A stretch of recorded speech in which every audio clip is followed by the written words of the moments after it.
Hello everyone, welcome back to Age of Empires 4 commentary, but today we have a show match between 3D Anotand and Wham versus Jiglypuf and Goatkowski. This is also being streamed live on Twitch, so if you're with me on Twitch, thank you so much for joining. I really do appreciate it. I'll try my best to do all the shoutouts I can and also read as much chat as possible. But today we're going to have 3D Anotand playing in the blue as Japan on Cliffside. His partner today will be Wham playing in the yellow as the Rus. Across the way, we have Debils Goatkowski playing in his coveted Rus in the red. And then we all know and love Debils Jiglypuf in the green playing as Jeanne d'Arc. Now this is always, honestly, this is going to be what we expect to see out of Jiggly for his first game. It was either going to be French or Joan of Arc, depends on which one was the ban. Very, very well known for his micro, with his Cav micro. So let's see what they can do early on. I will say I've seen this kind of matchup a few times with them on the ladder, casting their games before. Usually, Goatkowski goes at least 2 TC, sometimes even 3 before kind of going out in the map. And Jiggly's usually the one that's kind of being sent out to do some damage. In this matchup, we could see that going. It could go very, very well. Japan is susceptible to some early raids, so it's always a possibility. There's always a chance that goes down that way. And then also you can see that Wham, he can do a bit of both things. I'm assuming we're going to see a 2 TC Kremlin. I think it's pretty easy, makes it pretty simple. Also, you're not really stressed about kind of missing out on this. There's not really much pressure you can do to Rus. You can constantly dive them in a 2v2, which is one of the reasons why I kind of want to do this show match series. It's just too much fun not to do, and it makes it so there hasn't been enough 2v2 hype. Nomad's been doing some extra tournaments. I know EGC TV has done one in the past, but I really enjoy team games, so I wanted to bring you guys a show match, and hopefully I can do this every single month. Now, the good news is that I don't have to wait as long for something to go down, but since these players are going to respect each other off the rip, we're not going to be probably seeing too many shenanigans early on, probably seeing pretty standard starts, but, you know, we're not going to be upset if we do see some shenanigans. That's never going to be the worst thing ever. A very robust amount of sheep for Anotand, so we can feel pretty good about that. We're going to get the bounties all the way. I can actually check that a little bit easier in this kind of setup as we go down here. So we can actually go down to the 2 Rus players. Let's check out with Wham first. 210. And if anyone's in the chat, let me know what you think Goatkowski's at right now. Someone take a guess. We do have a Kremlin, a backwards Kremlin. It does secure this gold though, which I do like. And it also secures all these back deer. And we're going to go to Goatkowski. And Goatkowski is rocking 400. So the Rus player, the Rus Supreme, currently the high-level Conqueror player, is currently out hunting the pro player. So you know, they were saying they were saying beforehand they just want to take one game. I think they're a little bit better than they put out, especially at these 2v2s. Which is always something going to be nice to see. We can see 400 as a selection. Did Wham catch up anymore? 210. No. So Goatkowski wins the early hunting race. The best mini game in the entire, actually the only mini game in the entire game. If we're being honest, it's also why I don't do Rus. If we're being completely honest, it looks like Wham is housed right now. I haven't seen him unhoused in a while. Does he realize he's housed? There we go. Oh, I think he just realized it. A little bit delayed on that front, which is a bummer for there. But that will be delaying things slightly. We can see the knights are already out for Jiggly. I mean, we're going to be seeing a lot of this. Where's Joan at? She's down there, just chopping away. She's going to be building everything she possibly can. Remember, this is not the patch from about a month ago. So Joan will be a little bit slower to get that age up. At one point, though, she was absolutely unstoppable, but not the same. I will say Zhoushi Legacy is probably the only truly unstoppable one at this point. Ooh, we might be losing a scout here. Let's a little zoom in. Also, do you guys remember when we didn't have zoom in abilities? That was crazy. That made me so sad, but it is what it is. We do get in that early wheelbarrow, and there is the first knight out on the map. Coming out quickly, we can see, no, just a scout. We have some scout on scout combat going on, but this knight is looking to get some sort of, find some sort of damage. We do see an early outpost coming in with arrow slits, so it's going to be a very strong position for the Japanese player to hold. Anotand's going to be feeling pretty good about that. Wham did go up to 260, so we'll be getting that wheelbarrow in a pretty fine. 450 for Goatkowski though, so feeling very good about that.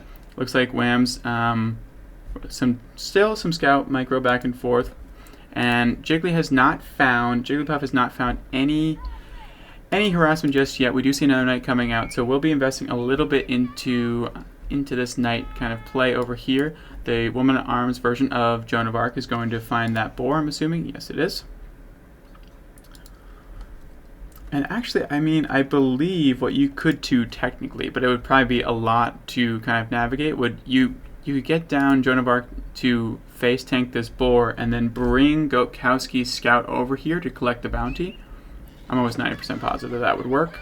We'll have to wait and see if that does ever happen. There's a few boars over here, so it is a possibility. Let's go back over here. Nice and easy. I have not seen anything attack over this way. Boom, 25 XP. Remember when we used to give 50? Crazy stuff.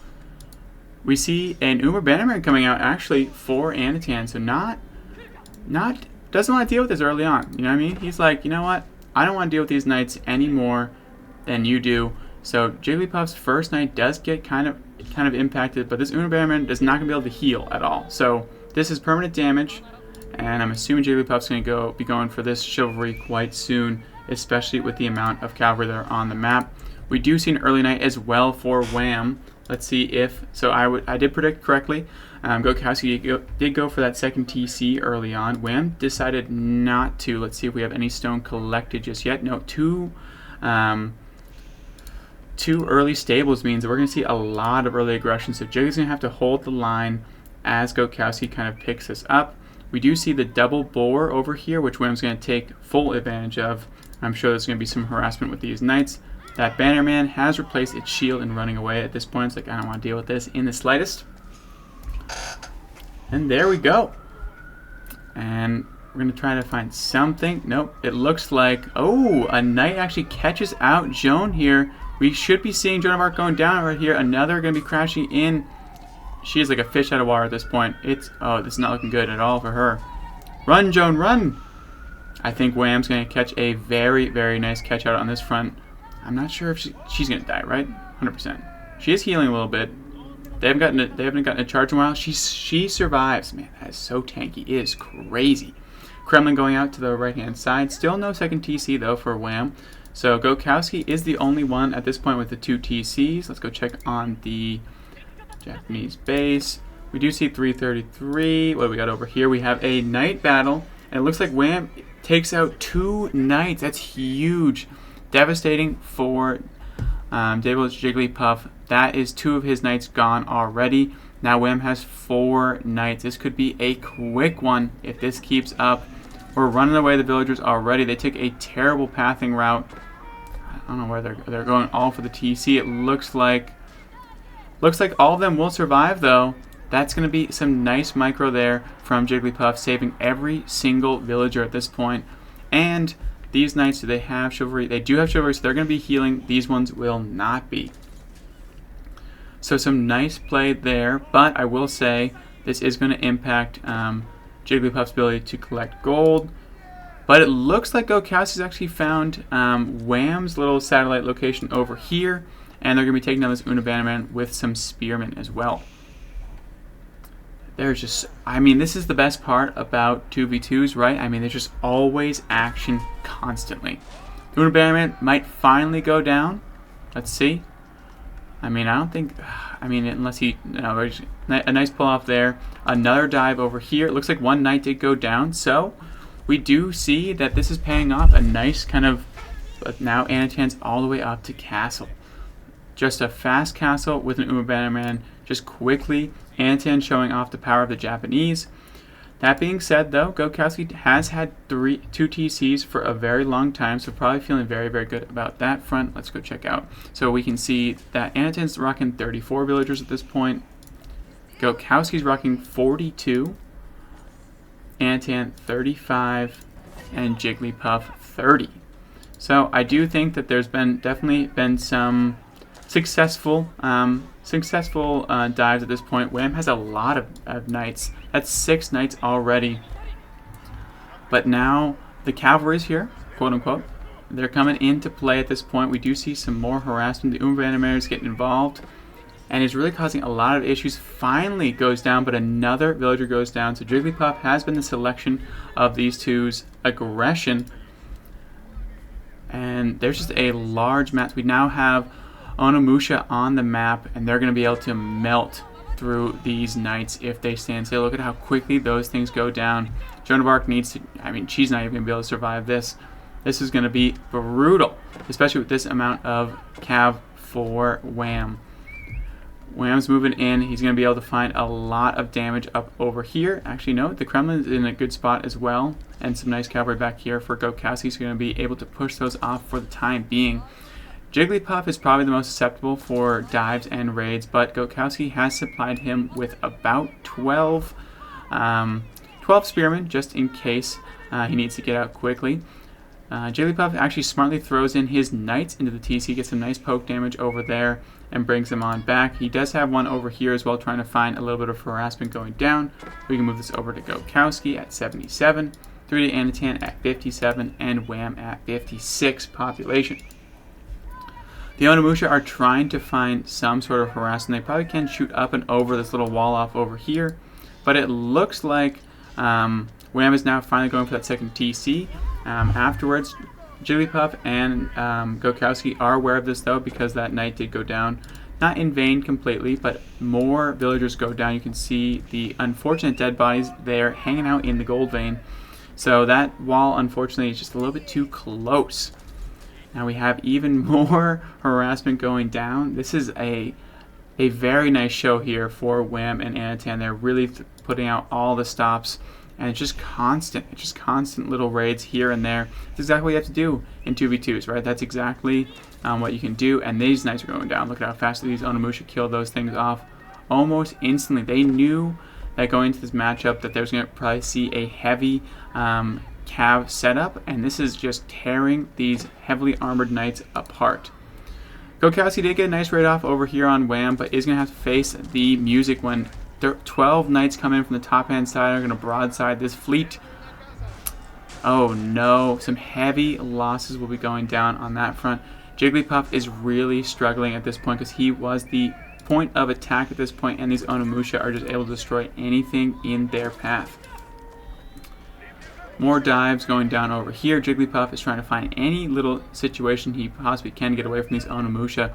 There's really no answer at this point for them on the map. And let's go check out Anotand. Anotand's starting to really hit his stride. Has a full farm transition around this Kura storehouse. And now we have Roost Knight on Roost Knight over here. Looks like, let's see, we have 12 and we have 16. So Wham saying the delayed second TC is looking like it might be a little bit more advantageous than the latter. And I want to pull these back. They do. Onimusha are looking for anything they possibly can to cause any little bit of damage. You can see one more villager does go down there. But, the beauty of this, right, is that what's the most important thing? The most important thing is on defense, you have to be perfect. On offense, you do not. So all these raids means they can just kind of send them in. If they lose one or two, it is what it is. But if you lose one or two villagers, that's huge. So a nice engage there from Goatkowski. Has these spears to back them up, and now he's going to be looking to do some damage on the front hand side. But now the Onimusha see that the army is out of position, and they can move in and essentially move throughout the cabin for free, right? This is just pure knights over here, and these Onimusha absolutely ruin anything armored in front of them, specifically like this kind of all-knight army. And Jones going to be taking an L real quick. Oh, sniped instantly. No, only one Onimusha goes down. You'll take that one-for-one trade all day long. The Knights are now diving up top, and this is looking like a rough one for the both of them. They did get a little bit greedy with that second TC early on, but Anotand, when it goes up to those Onimusha, which is absolutely able to destroy. Socraton, thank you so much for the raid. Really appreciate that. Hope you had a wonderful stream. And now they're just diving a little bit of everything. Oh no, the villagers are out and about. Oh no, the Onimusha are now diving easily as well, and all of these villagers, all that lead that they got from going that early second TC is just going down. No raids on the other side, so this is all it's just an even snipe at this point, and there's really no answer for these Onimusha, right? Like, this is the issue. It's just causing so much damage. It's one thing if it was just Wham's Knights, they go a little bit of, they go for those spearmen and everything like that, but these Knights, it's just almost impossible. We can see that Anotand's also the only one that went Castle Age, and he has really showing off how important that upgrade is. And now poor Jiggly's villagers are running for their lives. They're not going to get away from these in the slightest. We do see the Kabura Ya generating enhancement is just cruising through these villagers, and 2 will survive. These lucky 2 stragglers will make it out, but there's still a ton more on the way. Anotand is showing no remorse. This is the gentleman that beat Beastie, so he's nothing. He is very, very good at this video game, and so is Wham. So this was always going to be a test. I'm excited to see what they pull out for our next strategy after this, but I'm not loving their position right now in this 1v1 in this game 1. But anything could change. It's always up for always can change. But we'll have to wait and see. We can see that Goatkowski did go for a little bit of raid over here. But I think the major issue that they had here was with those early knights, Jiggly wasn't able to really get any sort of damage on this fast castle Japanese player over here. And then on the other side, even though they did go 2 TCs, they weren't able to kind of outmass in terms of cab numbers and knight numbers on the top end side. Goatkowski wasn't able to outproduce Wham, who went a delayed second TC, which it did prove to be a bit more effective in a 2v2 setting. It's so important in 2v2s to have the early map control and really just always cause the issues, and that's really proved to be the biggest difference in this game. You can see these little glowing blue boys, they're just cruising and they're killing everything in their path. I'm assuming they have +1/+1, maybe +2/+2. Actually, not even +2 projectiles just yet, just rocking +1s. And these Onimusha are the difference maker for today.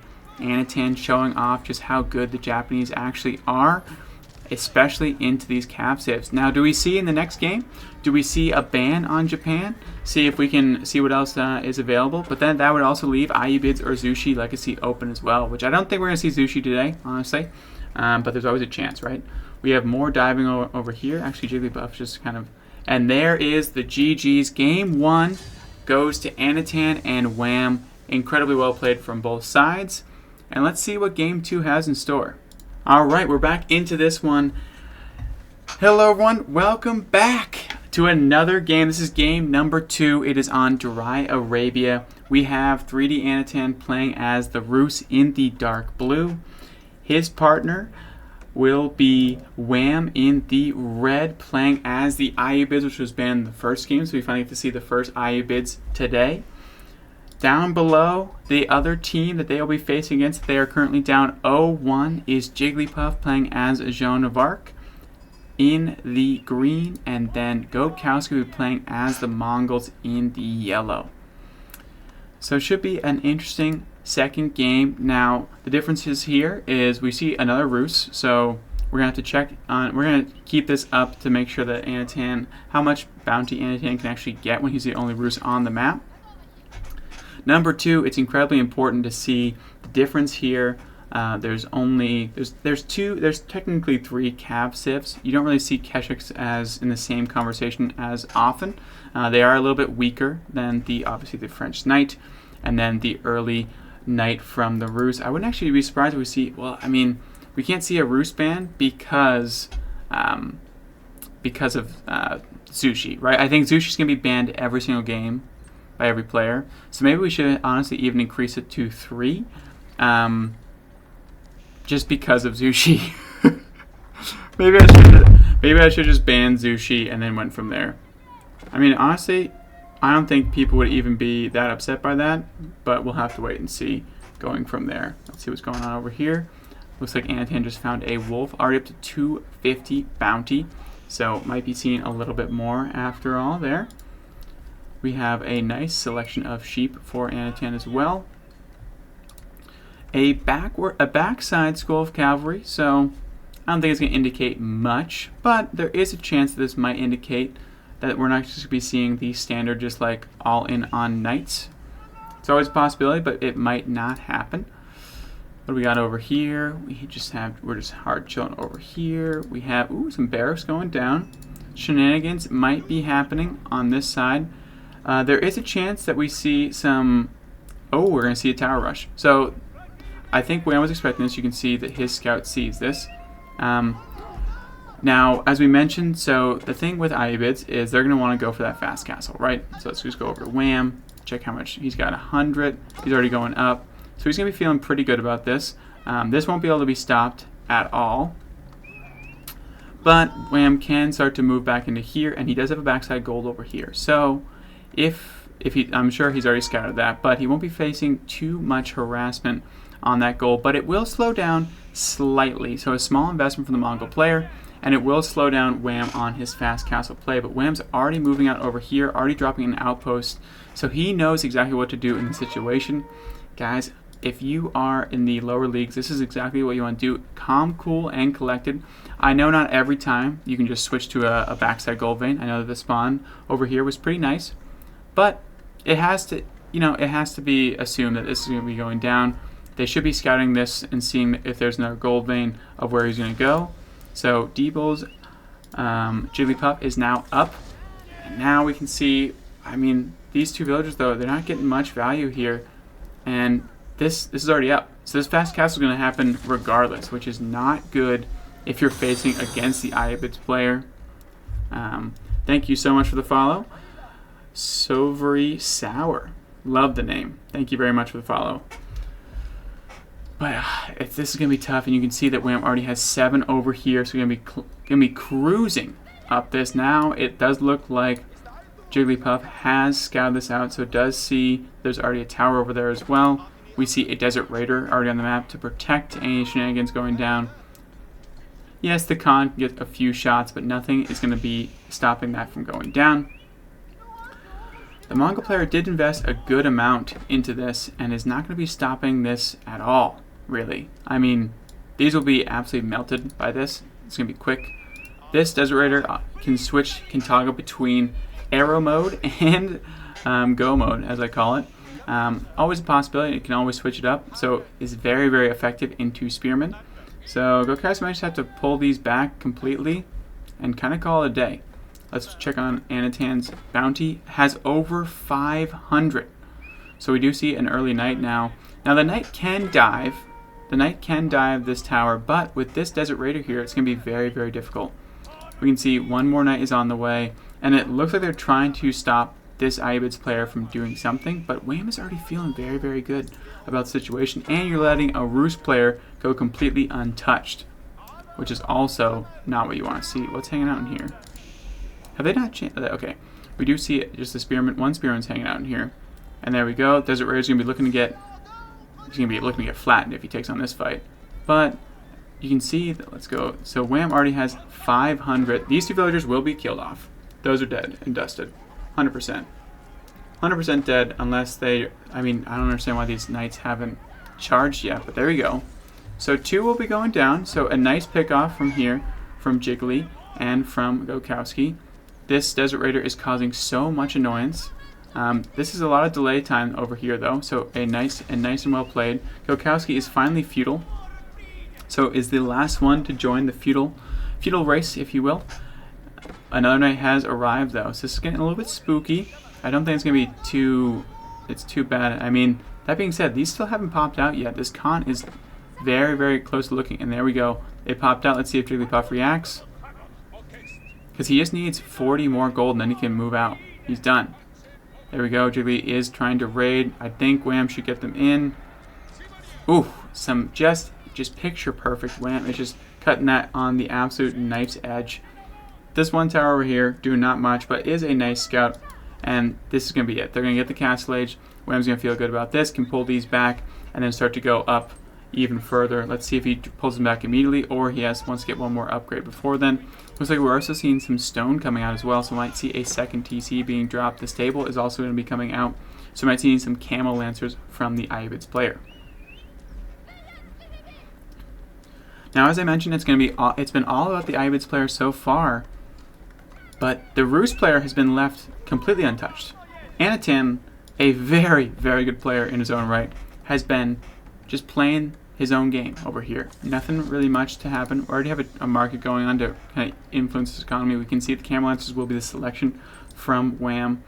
Jones killing off boars left and right. We do have a sizable knight force over here. We don't see anything going down over here. Looks like the Mongols are going to be going in for might be switching to maybe just archers, it looks like. So maybe just archers to support Wham's, to support Jiggly's knights. So it's a nice archer combo. But, I mean, into these Camel Lancers, not much you can really do, honestly. Let's see where the rest of them are at. Goatkowski, floating a decent amount of gold, so might be going up to Castle Age soon as well. Let's see Jiglypuf.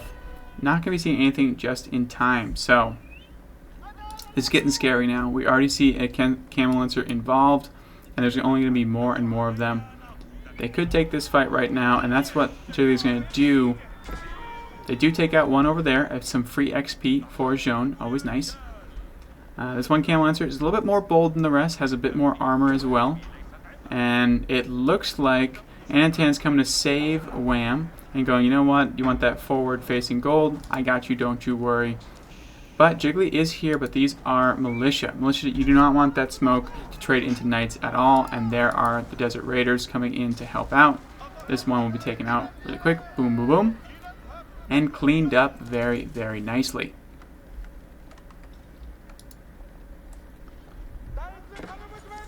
Now, even more, I mean, they're trying to raid over here, but it's just not working. Let's see if, I mean, that's not a fight you really want, though. You don't want that fight at all. Yeah, just gonna back off. Let's see if we do have the technology in. We do have chivalry, so they can heal up. It's not the worst trade ever if they start to heal, which they will eventually in due time. There we go. Nice and easy. Joan, don't get sniped. Joan, don't get sniped. Anotand's adding in some cav, but let's see, is he going to go for a fast... No, we don't see anything, it's just a booming economy, that's all he has. A nice pickup there, though. Joan did scoop up some nice XP, going to have to move her out, though. Don't want her to deal with that on her own. So, nicely played on that front as well. We can see that, though, that Goatkowski does have a sizable force of spears and archers. Over here, can deal a lot of damage to the Rus player if someone is. And Jiggly is trying to protect his boar over here. Does lose another villager, which is devastating. It's just always these counter punches by Anotand and Wham have really come up clutch at this point. And now you see me, now you don't. They actually trade places. Nope, just kidding. Jiglypuf does return his army to protect against this, but these are Castlights though. You don't want this smoke with this many. There's only 6 of them in Joan. Let's see. Here we go. Boom, boom, boom. And yeah, that's gonna be not good if you're on the other side. They're trying to do the AoE down, but it's not gonna be enough. Desert Raiders are going down quickly, but the Camel Lancers are staying strong. Joan is alive, so picking up some nice XP. We'll have to retreat though, because as I mentioned, those are Castle Age units, and Joan does sneak out, but these villagers are gonna be in these sites. We do see another. Jiggly's pulling everyone back to try to defend this. Joan. Oh no, Joan. Joan. Oh. Get in. Oh, just in time. Just kidding. Pops back out just to die. That's brutal. So they were not able to deny the Ayyubids a fast castle, and they are getting impacted heavily by this. They saw Anotand's Japan. Didn't love that. I'm assuming we're going to see, ooh, a nice invade over here. A lot of damage going down. This is a very, very nice force over here. Going to be dropping back because it will be taking heavy casualties. And they're trying to flank them on this side, but not going to be doing anything there. We do see, again, the Camel Lancers are here, but these are French Knights, but they're just not Castle Age just yet. Joan has to retreat again. This is just tickling them at this point, though. There's a lot of them. But the good news again is Jiggly's knights do recover in terms of health. We cannot say the same thing for Wham. These are all going down over here, so just gifting away some free spearmen. Anotand didn't want those anyways. And they're all evaporated on that front. So Goatkowski's playing very, very well at this point. Is going to be pinching these two knights in the middle. No, looks like Anotand will be able to get away. Kept one back here with 1 health, so just squeaky. Just on the absolute edge of glory right there on that front. But we can already see that Wham is also collecting relics already. You can see the lovely Dervish is already getting a lot there. But that being said, this is a collapse over here. So nicely played. Unfortunately, Jiggly just curves it, kind of like a Scion ulti in League of Legends, and does not get the broadside that he was looking for on that entire army. But with these spears here, he can push forward and begin this movement forward. So very well played here from Goatkowski, providing some nice support for Wham, or for Jiglypuf.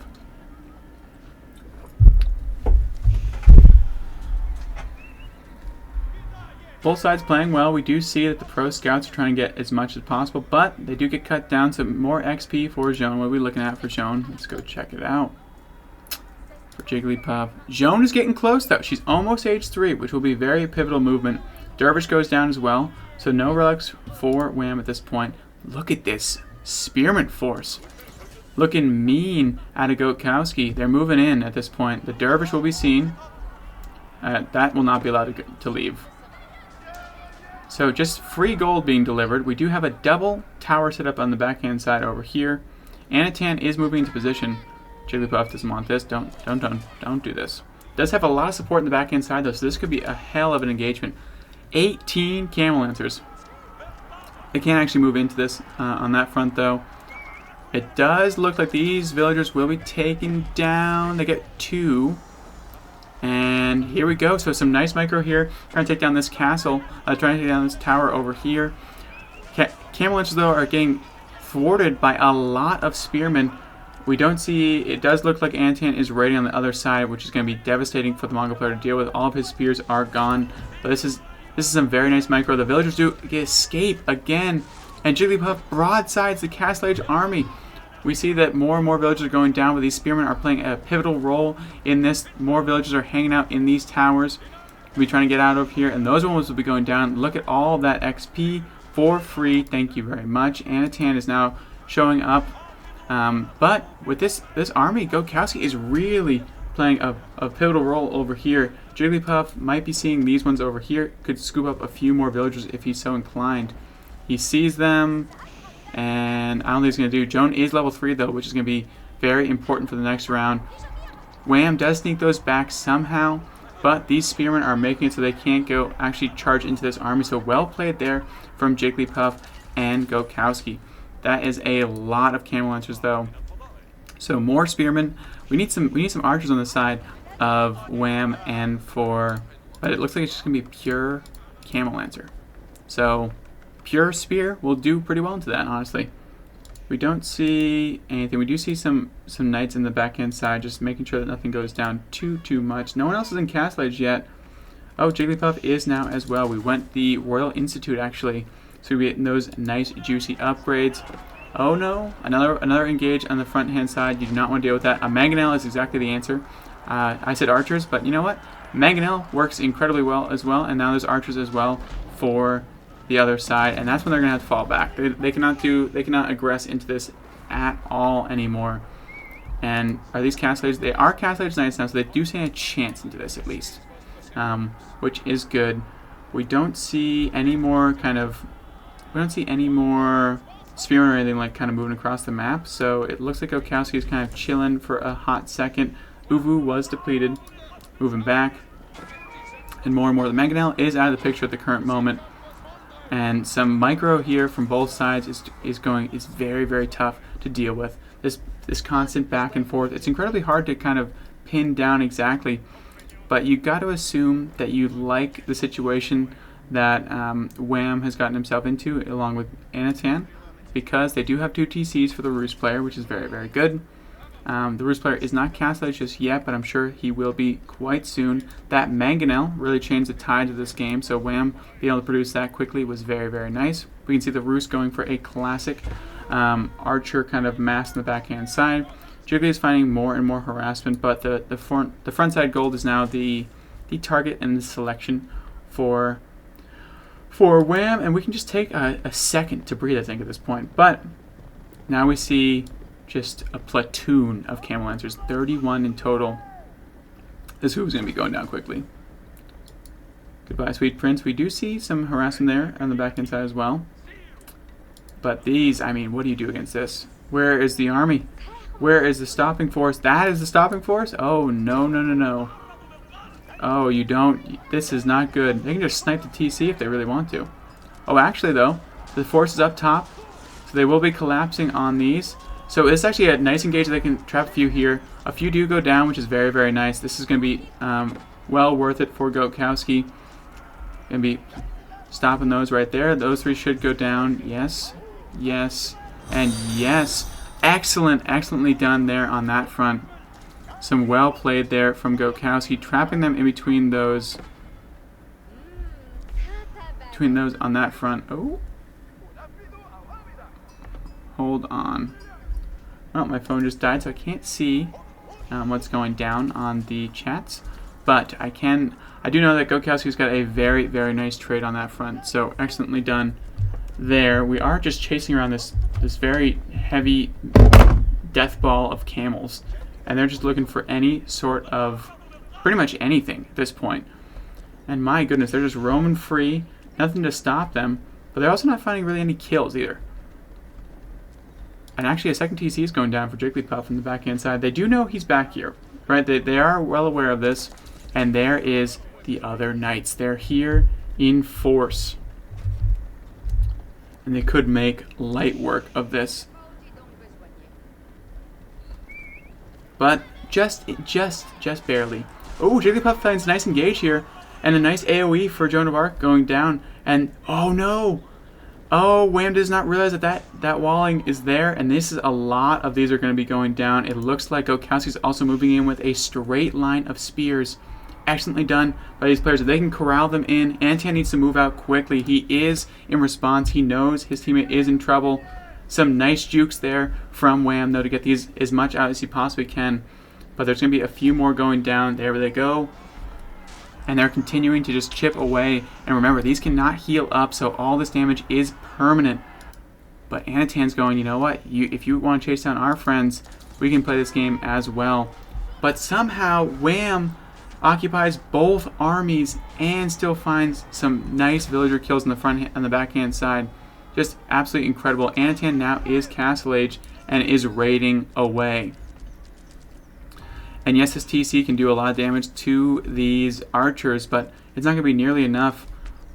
Goatkowski's going to have to run away all the way to the backhand side. Actually going to run into a knight, which is not ideal for them at all. It looks like one will be going down. Oh, they're going to get the butter knives out and go, don't you dare touch us ever again. And this army is way out of position. So they're going to send maybe Jiggly's army over here to deal with this. It looks like that is the case, but remember, these are a lot of spears in here. So they're going to be taking down some infrastructure. I mean, this is incredible. Like what is happening right now? Like, Wham somehow got out, made these armies completely miss each other, got a ton of damage, and then somehow Anotand was able to attack on the other side, and then they're also going to skirt out at the top. Like, this is incredible. Oh baby. Oh baby. Jiggly sees it. A wall going down as well. Zerv's going to have to move back. The broadside is not going to be happening. Oh, you don't want this. Some spears will be getting AoE down, but actually if they can make through the spearman mass, they'll make light work of these archers. But there's going to be a wall. There's going to be a hole in the wall over here. Yeah, so a nice trade over here from Anotand, but Joan does scoop up all of that sweet XP. So they actually see the wall going down, so Jigglypuf smartly goes on the backhand side. This is actually going to be very well played. More villagers are going to be going down. It's going to be a smush. Boom. All of these archers will be made light work of because there is no way they can go in and out, so a lot of villagers going down as well. Jigglypuf cleans house over here Well played on that front. Goatkowski over here as well is not afraid of anything with these spears because there's still a lot of camel lancers. This main gold over here is going to be very, very important. You can see that this gold as well is going to play a pivotal role. But now we have Jiglypuf exactly where he wants to be, right? He wants to be raiding constantly. That's a bold move, though. Wouldn't be doing that. The Kremlin Gremlins have been called. Jiggly's going to get out of here for sure. There's a crossbowman involved. That was an ambitious dive, we're being honest. So we'll have to move on there. But you don't want this smoke. Just get out of there. There we go. Just get out, call it a day, and move on. Where is Goatkowski's army? I don't see it. Oh, it's over here. It's dealing with a mangonel, you know, which without knights and without springholds is very, very difficult to deal with. We do see just pure camel lancers still, though, on this front. And they're taking out all these militia. Militia actually gives 0 XP, if you're wondering. So they deal damage, but they don't give XP. Honestly, I'm not sure how I feel about that one. It doesn't really make sense entirely to me, but that's A-okay. That camel lancer will be gobbled up for a free 24. Don't mind if I do. We do see there's 24 spearmen in this matchup, which does make sense, but this is the juicy one over here. Another huge engage. There's not many spearmen left, and that's not many archers. Don't want that. They're going to have to fall back. It looks like Goatkowski lost his entire force, which is brutal. That mangonel playing a pivotal role. Jiglypuf now is running away from this force as well in the middle of the side. So even though they have found a lot of nice raiding and a lot of nice damage, this very simple composition of spearmen and just camel lancers is going to cause so much damage, and now Wham can just raid for free. Goatkowski's army is nowhere to be seen at this point. It's very small over here. He will be able to replace a little bit of it, but I'm not sure how much. We can see very much struggling so in terms of villagers. Only 58. Wham is sitting on, only 44 actually, so a lot have died over there. Anotand sitting at 88, and Jiglypuf is sitting at 89. So Jiglypuf and Anotand will be the ones carrying these fights. That is a whole ass fort, though. I don't want to be diving just that just yet. Just kidding. I guess they do. If there's any archers here, this would be a crisping. But we do see a dervish as well moving in with going to be a wall quite soon. I'm assuming there's actually 2 relics being in tow here, just so they don't deal with any of these shenanigans. So I actually thought that fort was going to feel safe, but I was wrong. There's now crossbowmen, and this fort's going to be going down quickly. This keep is going to be evaporated, and we're bringing relics with us, so we're going to be seeing some wall walls happening for sure. It looks like Goatkowski is actually moving in on the other side. Goes, you know what? I'm sick and tired of me being the one being raided, so I'm going to be moving out now. This army is terrifying, though. This army is absolutely terrifying. And some well played there from Anotand. So it knows that there's going to be a counter raid going on, so it immediately gets up a second wall off. And now they're going to be trying to find out Goatkowski's. Oh no, these knights have been found out. They will be able to get out though, so they're not going to be killed off just yet. You know what I mean? They're not going to be completely thwarted, but they have been found out. Actually, he turns and burns a little bit right there. Does have to move out in that front. Is he going to snipe any? Does not. Goatkowski's army is here now. Oh no. Oh no. 2 wall lulls do fail, but some nice play there. It does. So what happened there, which I do like as well, is it allowed Wham to be out of position and then get back into position when needed. This is a huge engage. Every single spearman is getting involved. All these camel lancers. The Knights. Joan of Arc is still alive though. She is the cannon form and she's ripping through. Oh no, Joan, move back. Joan, don't get sniped. But there's also a lot of crossbowmen here for Goatkowski. Debils are looking kind of strong at this point, but there's so many crossbowmen for Anotand. There's a few spearmen here. The dervishes will be going down as well, but that's actually a lot of knights actually. I still see a lot of green. And yes, the crossbowmen do counter them, but not when they're only in mass, but there's men at arms over here as well. So honestly, I would say that they came out on top actually in this fight, but that's a lot of camel lancers coming out over here. They will be thwarted though by these few spearmen. Oh no, the wind doesn't want that at all, and now it's just range on range, and there's more range over here for Debils.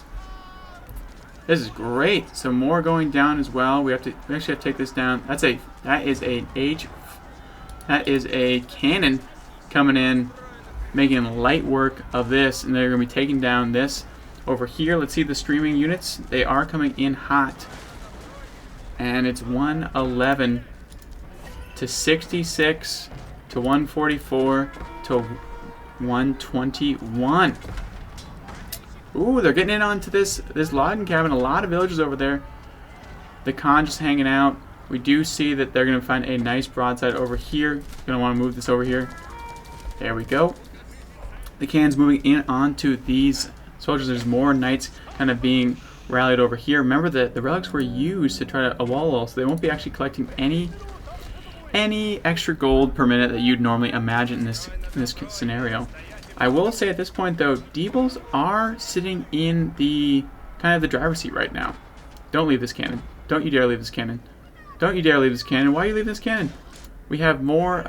I guess we just have a lot of harassment going down. So Goatkowski is really just flexing his multitask muscles. The cannon is saved, so everyone that was worried about that, including myself, that is saved. Joan rolling up, but remember, these are knights. They don't care about any mangonel. Not a big deal on that front. We do see, oh, this fort got popped up over here, so all those villagers will be going down, and then it looks like this was finally cleared up, but Goatkowski is still dealing so much damage. There's little raids here, and there, and it's so nice to see. Still, camel lancers are the selection for our friend Wham. Keep going up, causing a whole bunch of damage. Dervish went to pick up the relics again. It's actually going to sneak out just in time. The wallow's going down, but it's not going to be effective. They know it's going down at this point. They already knew that it was going to be a wallow, and it looks like they will be able to collect the relic yet again. But this is a very large force over here for Goatkowski. Moving down, it looks like he's going to be able to take down this monastery for free if he wants to. No, he doesn't want to. Doesn't look like... I mean... Nope. Moves on. Let the relic stay alive. That's okay. No worries at all. It happens. And looks like we're going to be looking for this extra gold over here. He's just looking to see what he can get. But I will say, he doesn't want to go too far in, because if he goes too far in, he will be collapsed on by both armies, and Jiggly needs to... Oh no. Jiggly needs to get over here. Where's Jiggly's army? It's way over here. This is not ideal at all. Jiggly needs to either get through, or Goatkowski needs to get out. This army is going to be pincered soon. It's not going to be pretty. Here comes the camel lancers. Oh no. Oh no. It's unfortunate timing though, because Jiggly is not able to get through just yet. He'll have to really work this back. It's going to have to be the same situation that Wham did earlier, which is really take the full brunt of the army. And he is doing a decent job so far to be able to kite all this down. Jiggly is now in up top. You can see the green masses moving in, so he's going to have to do a lot of damage to actually kind of counterbalance the impact of this army going down. And more will be going. There we go. We can see there's a lot of archers though, so not really what you want to be seeing into these camel lancers.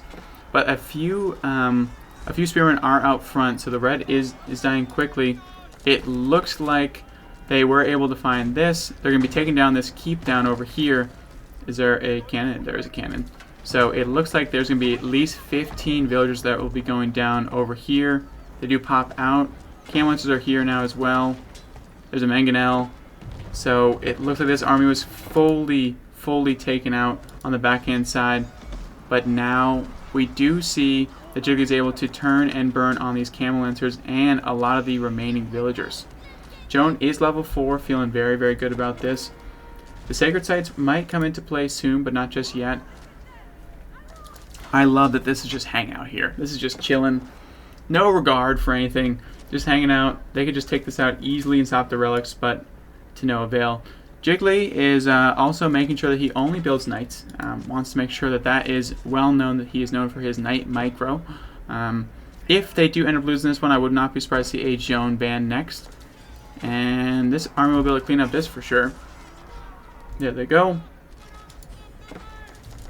But this French cannon's also playing a nice role over here. We can see that this army's going to be able to clean this up. Anotand's getting very strong. But so is Jiggly. Oh, this is such unfortunate timing. Oh no. Oh no, no, no, no. This is not what you want to see if you're Wham. Hello? There we go. Oh, devastation. That's a lot of villagers. 2 villagers going down already, and more will be in tow. But the camp lancers react quickly, though. So a nice spot there. It looks like Anotand's villagers will also be cleaned up over here. Trying to get some cheeky wood going on over here. And Goatkowski's feeling pretty good over here. He has a mangonel just ready to go for any of that mass going down. A nice scoop up there for Jiglypuf. Sneaks in and gets a little bit of damage on that eco. Feeling pretty good. No one's trading yet, though, which is a surprise, especially with the Mongol player in here. This is going to be susceptible to mangonel, so if they do run into Goatkowski's mangonel, it's going to be really rough on that front. But this game is looking good. We're 33 minutes in. I'm feeling good. My voice isn't gone yet, which is always nice. It's only game 2, but it's always a possibility to have happen when you're solo casting these. And Goatkowski's looking for even more harassment going down. I will say, it does seem like the map control right now does belong to Jiglypuf and Goatkowski. But Anotand has a lot of resources. Well, these villagers, I mean, you don't want to... I mean, are these just a sacrifice? Yeah, these are sacrifice. Yep. These were sacrificed. I'm assuming he wants to make more... I don't even know what. Jiglypuf now is Imperial Age, the first one to enter that. Let's see when these knights pop into that Imperial Age. They get that nice gold upgrade. Jiggly drops the red palace right there. There's mangonel. Let's see if we can get a nice shot going in. From behind the trees. Sets it up. Boom. Oh, devastation. Makes direct contact. The mangonel is going back in again. The Mongol player causing so much damage. That's an expensive army too. That's all crossbowmen. Going down to the hands of the mangonel and just some archers and a few mangonels. Brutal. But a nice, well played there from Goatkowski. Gets a cheeky shot from around the tree. Jiglypuf now is also Imperial Age, so they're feeling good. They're pushing forward. And Jiggly now has Imperial Age knights. Not just yet. I told a lie. Who also went up? Anotand, showing that he is nothing to be messed with as well. Oh no. Oh, no, no, no, no. This is not what you want either. Oh no. Jiggly, all these knights. Does get 1 French knights down. Is looking to retreat to the... Oh, that's brutal. That is devastating. And he does go back in for a charge. Trying to even a little bit out. Oh no, wall. Jiggly, get out again. Oh no. Joan! Joan cannot be taken out though. She is just standing tall. She's like an NFL linebacker in there. Destroy... You look at all that. That was just Joan. Level age 4. Someone nerf her. Please. My goodness. And now we have Goatkowski's moving in as well. Taking no prisoners. 2 mangonels are moving in. And Debils might be looking for their first win and back into this series. Mangonel shots are going left and right. The Kremlin Gremlins have been called. This could be a cleanup on aisle 10. But devastating mango shots onto the backhand side. And Jiggly is moving in onto the economy, causing so much damage. Another wall might be happening, but there's just so much action. This is why we love 2v2s. Another mango shot goes in. They pay for themselves for sure. A wall going down. Jiggly is quick to kill this one off, though. Does not want to deal with that nonsense. And Wham is out of juice, I believe. 73 in comparison to Jiggly's 183. Joan of Arc looking like the Iron Giant in the middle. But now Wham is looking to kill off this TC. Goes, you know what? Get out of this game. And there goes the conga line of villagers in red. They look like they're kind of in a fun little club, honestly. And they're just moving out like a little cult. And they're going to be taken down one by one. A surround will be happening right now. And there we go. Whew. This is unreal. Lemmings 121. I couldn't agree with you more. That's why I'm going to bring this to you at least once a month if this first one's successful, which it looks like it is. And my goodness, a wall going down again. What's happening? I mean, this is crazy. They're not going to get it. Oh, 3 French knights have been converted. Wham scoops up a little bit. But this entire fort's going, this keeps going down, and that means 15 villagers will be going down as well. Look at that, +5, +5, +5. just ticker going up and up and up and up. This is disgusting. Anotand's trying to support the best he possibly can, but there's more knights just hanging out here because Jigglypuff's economy is booming. And they're still killing off villagers over here. This is incredible. Wham is struggling, I'm not going to lie. He is facing a brutal force of Jigglypuff and these knights. Now this red keep is also causing so much damage. Goatkowski's now Imperial Age. Wham will be the last to the Imperial Age party if he makes it there. And there are a lot of Streltsy in this mass. But it looks, is this the right play? Maybe when you have Joan of Arc, you can do this. A little bit of AoE spells going down, trying to get those Streltsy's numbers down as quickly as possible. We have a surround going down. They are doing their best they possibly can, but these are Imperial Age French Knights with all the upgrades. Joan of Arc in there, causing more AoE damage. We have another wall going down, just absolutely incredible. This Dervish, oh no. A little bit indecisiveness going back and forth on that front, and there we go. Sure, slowly but surely, this is going to be taken down. All these Streltsy are going to be going down. There's a lot of spearmen. But this is just essentially fodder for Joan. She doesn't need any more XP, but why not? At this point, though, where's Goatkowski? I've been seeing Jiggly just cleaning up army left and right. This unfortunate little... Yeah, I was going to say that was light work. Streltsy numbers will not be allowed to get too large. And I will say, Wham is struggling because this giant gold vein was taken by this red palace, and now there's a lot of royal knights running around this base. We have seen some traders, so we knew that this was going to be happening. We don't see that coming out for the Mongol player just yet. Where is the Mongol player? There we go. We have rams coming in from the top end side. Another wall going down. My god, this is incredible. The amount of walls that Wham has pushed, that hotkey must be getting used to at this point. And we're just going to go, we're going to get traders? We're just going to run past traders. What are we doing? What's our game plan here? We're running away from Spearman, which makes sense as well. Another keep on the middle, and this is the curl tie is being dropped in position. So as Anotand is taking on Jigglypuff on the backhand side, it looks like Jiggly's going just go, go, go, go. He isn't using hotkeys. That's the crit. That hotkey. That's actually. How is he playing with one hand? Is that what the bet is? No one told me about this.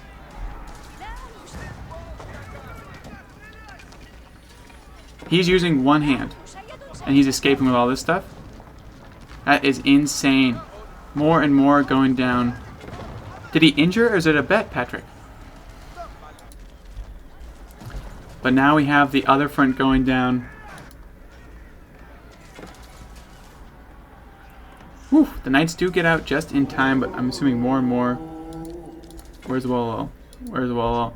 Oh, they tried to... They captured... Wham captured 6 knights! Damn. So he's looking to double his money tonight, because the prize winning is also $50. So he's looking to double up. That's crazy. So, since you guys can't see what's in the chat, Patrick informed me that Wham is playing currently with no hotkeys right now because someone in his chat bet him $50, and the winner of this series gets $50 as well. Absolutely incredible. Wham's looking to double dip a little bit here, but Jiglypuf is proving that, hey, you might need 2 hands to beat me at this point. I'm not saying that I'm a better player, but I think Jigglypuff's knights might. But look at this conga line though of traders. It's getting brutal. But Goatkowski is pushing. He is getting through. More mangonels going down. More and more crossbowmen going down. But this is a lot of spearmen. Spearmen are so good at this point in the game. They just make light work of everything that goes in front of them. And these militia as well. They are the Streltsy are burning through this army. There's a lot of rams going down. Again, Wham is in a very difficult position, so I don't know if they're going to be able to kind of clean this out. But looks like we're going to be going for a snipe here on this front. The high trade house, 250 gold per minute, will be going down quickly. Now, Jigglypuff has had these knights back here for quite some time, but they haven't gone into the actual trade line yet, which is a bit weird. More gold being stolen as well, and still no trade. And they know this at this point. Actually, the trade transition is happening for Goatkowski. He knows he has to get something involved. These are now Royal Knights. Now, I will say now, ooh, there's a Dervish. They're going to be going down. Nope. Again, Wham is just really doing so well with his lack of numbers, he's making up for it with these walls, and this is crazy. But that is 50, 60 French knights just staying strong. So still very, very brutal to deal with, and it looks like Jiggly is not moved, but this is going to be a lot of traders going down when they finally have the pop cap to use them. Another engage going down, another wall will be happening. Oh no. Whew. Just in time, gets out. I couldn't even... I mean, this dervish work is crazy. One dervish does go down. Another one might be going down. It's over here. It could wall at any moment in time. And it looks like the Streltsy have decided to do this, but that is Joan of Arc, so you want to get away from that. But they're going to be light work at this point on the backhand side. Where is Goatkowski? Not getting involved in this at all. But Jiglypuf is able to deal with all these Streltsy quite quickly, and will have to be moving all the way back to this Red Palace, which will be making quick work of this army if they keep it in range. It looks like they will be. You're going to want to fall back sooner than later, and we can see that Goatkowski is actually in the base with horsemen, so causing a lot of damage. And if he can get traders down, that could be the end of this game. If Jiglypuf can continue to cause damage on the front hand side and occupy both of them, Goatkowski is going to be able to do a lot. And there it is, another population cap going forward and making such quick work of this.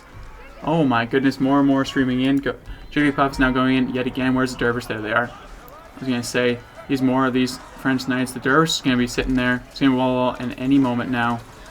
There it is. And I want to back off. And all these smaller engages, they're just picking off French knights. Look at this. This is crazy. Wham is just collecting them.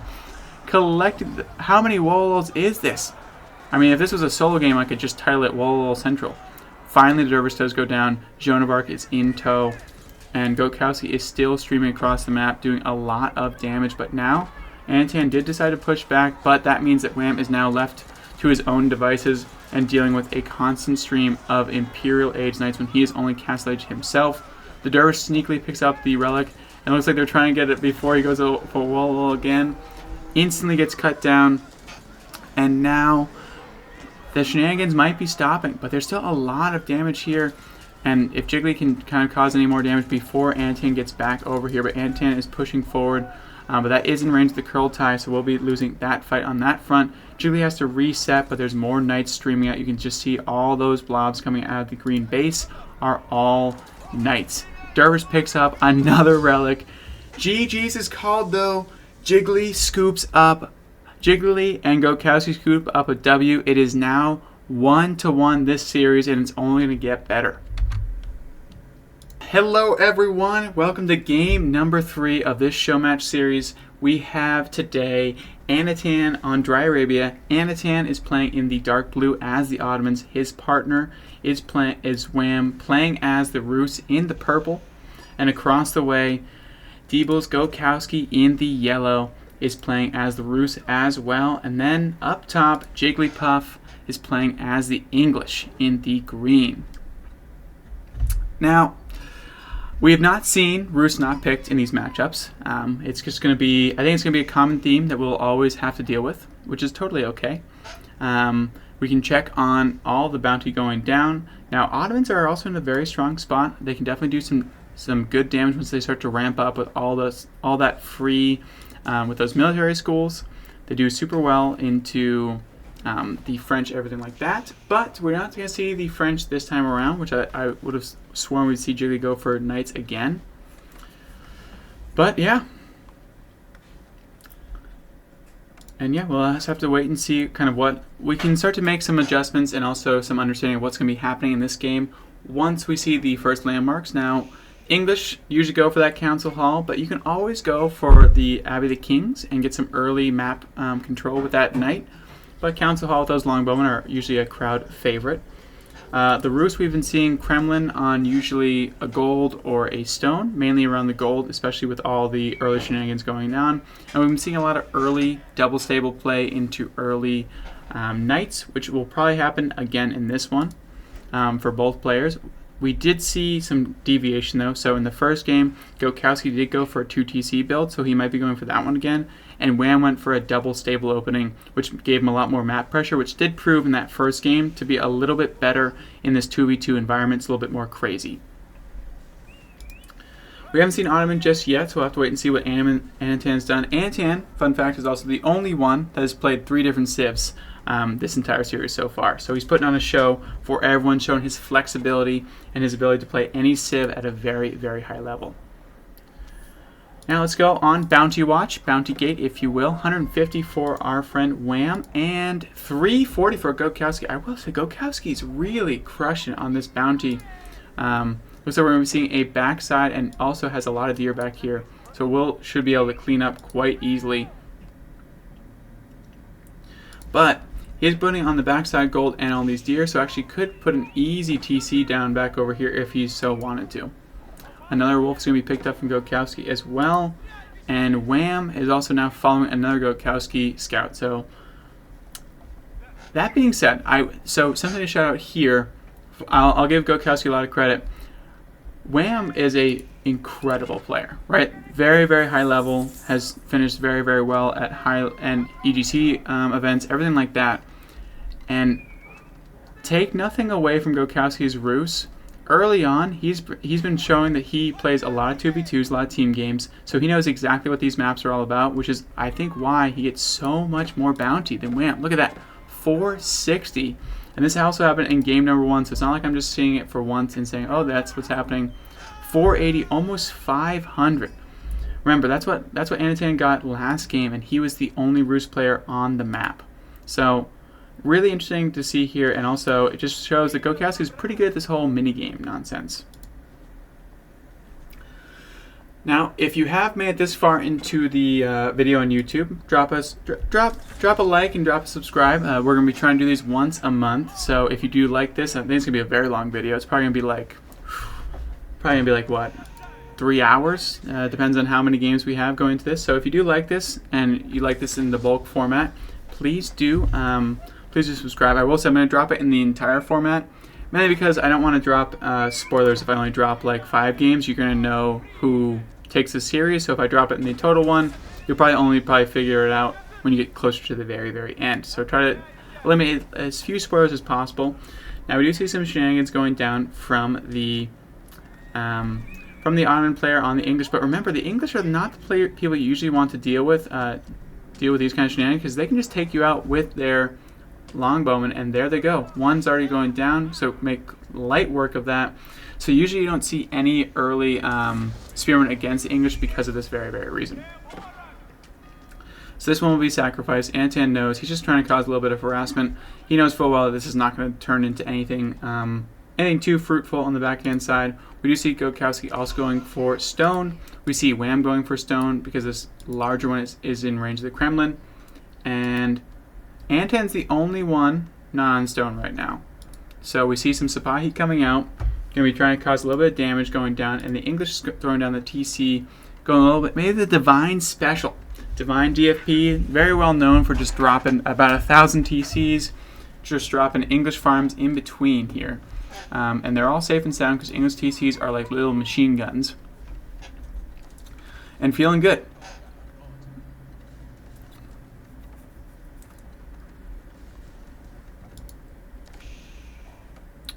I also have to remember, so this could be a long, these 2v2 games can get very long, so I have to just kind of, I'm going to probably start to let a little bit of silence happen, especially in these early games, so I can catch my breath, so I can be fully ready to go for those late game team fights.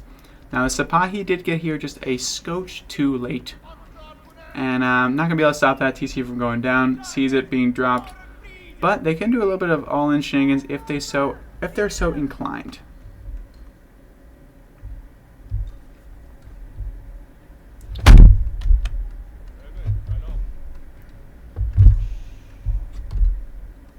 Alright, we do see an actual mining camp being dropped, which means we might see Anotand go for a second TC as well. Just get involved, you know, like make it, everyone does that. Looks like we have just enough from Wham to get a TC. Going to be moving on to this wood line over here to make sure we can drop a TC. Maybe on this boar? do you... Nope, the TC is being dropped over yonder. So closer to Anotand's base, making a little bit... Just feeling a little bit better. The double stable goes down immediately afterwards. So Wham is fully spread out across this bottom side of the map. We do see that Goatkowski has fully walled himself in. Doesn't want to deal with any shenanigans in the backhand side and knows that knights are on the way. He'd drop a forward town center, but not too far away from his Kremlin, so they still can get support from the backhand side. It does look like Goatkowski's going for a third TC, which could be very, very bad because we saw that Wham immediately dropped 2 stables.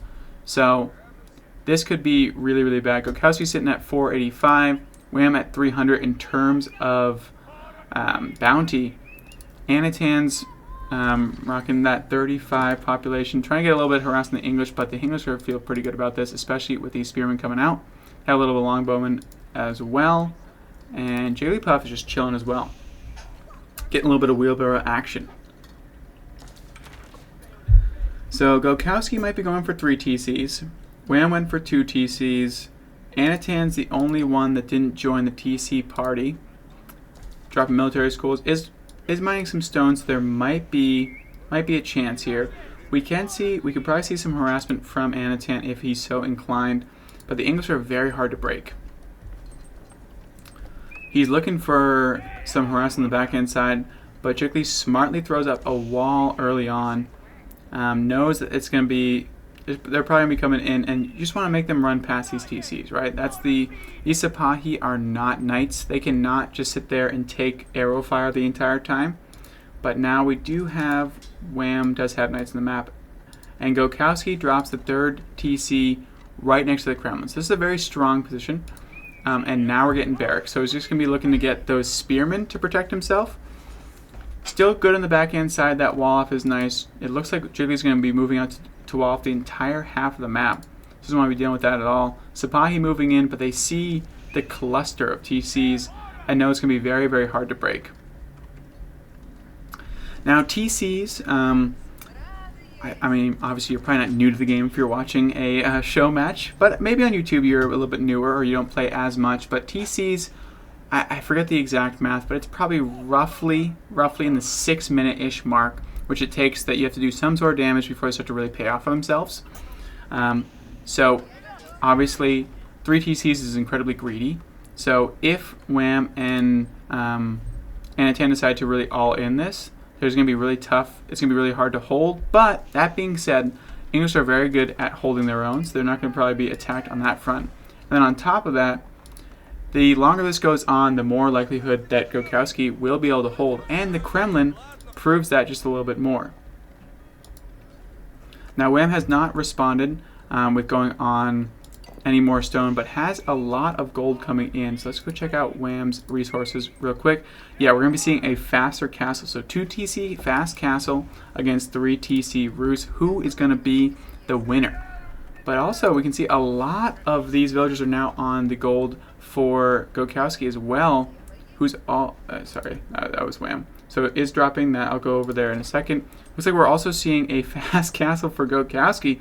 So if he matches that in time, it's going to be rough. A lot of Sipahi are on the map, but they're just taking down a few walls. Nothing too crazy at this point, and you don't want that. They're going to kill those. Run those back. There we go, Jiggly. Now, a big thing here is that Wham's going to get to Castle Age first, and he will be able to start collecting those relics. Now, the Castle Age is the high trade house in the backhand side. And, oh, it still has that error. That is a Age 3 landmark, not Age 2. But it does still have that glitch in the backhand side, which is always kind of funny. Now, let's see what Goatkowski's going to be dropping. Blacksmith. Goatkowski must be close. He is close. What is he going to drop and where? I mean, the high trade house could go maybe here. Drop it here to get some value. The Sipahi will find pay dirt on this one farm, but again, these are not knights, so they don't just have the same impact of instantly sniping those villagers. If that was a knight, they'd be dead right now. You know what I mean? Like that's it. That's all she wrote. 2 charges, boom, boom, villagers dead. But with this, they really can't just dive with no remorse, especially with this many spears here. So There it is. It's going to be going down right there. And with the third TC, it looks like that Goatkowski is going to be almost the same castle age timing as Wham, but has an extra TC right now, which is absolutely insane. Goatkowski is sitting at 65 economy. Wham is sitting at 56. Anotand is sitting at only 47. And Jiggly is sitting at 52. So the 2v2 Conqueror 3 players, Debils, are sitting in a decent spot right now if nothing goes down. That being said, though, Anotand has a very large Sipahi force that if anyone decides to move out of any sort of safety, which is these Kremlins and these TCs, it could be a rough go. But look at, there's so much room to kind of move out. So what this will play a role here is the relics. There's a lot of relics that are going to be taken very easily by Wham. So Wham's going to get this one, he's going to get this one, he's going to get this one, and this one. So there's going to be 6 relics scooped up. Only one he might get is this one over here, and then maybe this one. So it's going to be 6 Attune relics, for sure. Unless something crazy happens. But this Sipahi, this is going to be enough to thwart them. There they go. Instantly taken back. And there's not much they can really do. I'm assuming there's going to be a white tower dropped or a king's palace dropped very soon as well. Jiglypuf has enough gold, not enough food just yet, but does have that one upgrade, so they will be getting it quite soon. Anotand, what are we looking at over here? Are we going up soon? Unless I'm just missing it. No. So Anotand's going to stay in feudal for quite some time. Does have a very sizable force, but again, not really he can do much of. And we're already seeing a farm transition because of how many resources that Goatkowski has. Wham and Goatkowski are really going to be the pivotal players in this game at this point because they're large economies. Jiggly is, nope, moving out, but he can't really do too much. There is the tower. Where is the, oh, what are we doing? Blacksmith as well. King's Palace on the backhand side. So 3 TCs for all of the Debils players. Now we are moving in. That's a lot of Sipahi. That's a lot of villagers that are left out and about. These ones can all pop in here though. There we go. They all head in. And remember, these are not knights. Oh no. Well, the Sipahi in over here doing so much damage. And just getting absolutely wrecked on this front. So this is finally paying off over here. We just have to come back over here and actually deal some damage. Oh no, these villagers are way too far out. Get out of here. Get back in the TC. Just get in the TC. Get in the TC. What are you guys doing? You guys are hanging out and getting throttled. That's a lot of Sipahi dealing so much damage. And now Wham's getting involved. Those are Castle Age Knights coming in. And I don't know if they can hold this.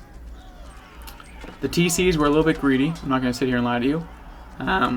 That's 3 per piece, but with the spears they can actually hold off. And remember, yes, that was a decent amount of damage done, but Jiglypuf also has 3 TCs to Anotand's 1. Let's see. Yes. So, yes, that did look bad, but that, let me just go over here. So we have 58.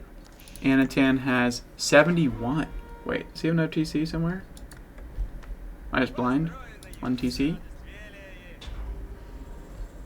Oh, Anotand's trading already. That's why. So Anotand going, you know what? Enjoy your TCs. I'm just going to get right into trading. And with all this map control, you can't stop me. And let's see how many we already got over here. We already have 19 traders out on the map. Woo! I mean, they could deal some damage to Rus, but Rus has that Kremlin sitting in the middle. They're going to pop out those Kremlin gremlins quickly. And there's 3 TCs raining Hellfire down. And the English army is so slow. It's so difficult to deal with. And here they go. So let's see if they actually do some damage over here. There's a lot of spearmen going forward. But actually, they're getting a nice surround over here. Now getting broadside by the backhand side. It's not the best engage ever. And there's the Kremlin gremlins popping out on the backhand side as well.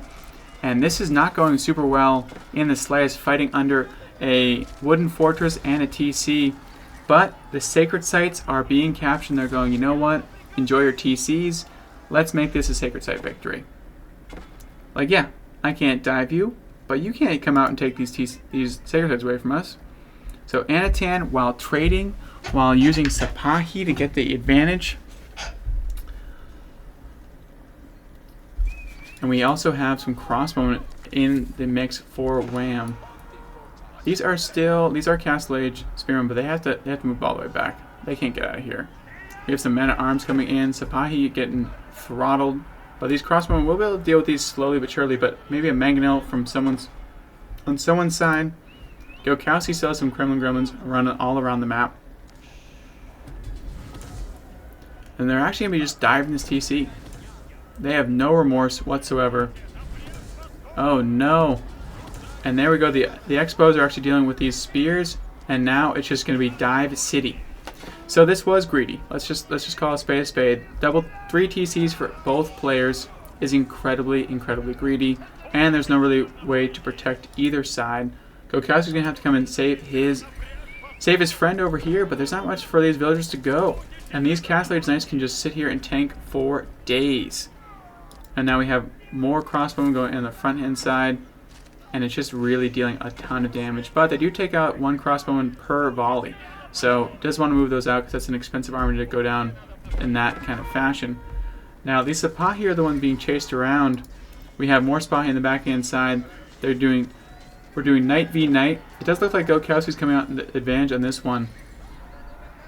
But remember, we can't see the actual timer because for some reason it doesn't happen in 2v2s. I don't know where it goes, but I cannot see what's actually going down on that timer. But it is a ticking. It's going quickly, fast and furious, and now we do have more crossbowmen on the backhand side, and they'll be able to cook through these knights. Now we have spears coming in the back. But this armor composition is really nice. These Sipahi can just kind of help defend over here, and the infrastructure cannot be put down for Goatkowski or for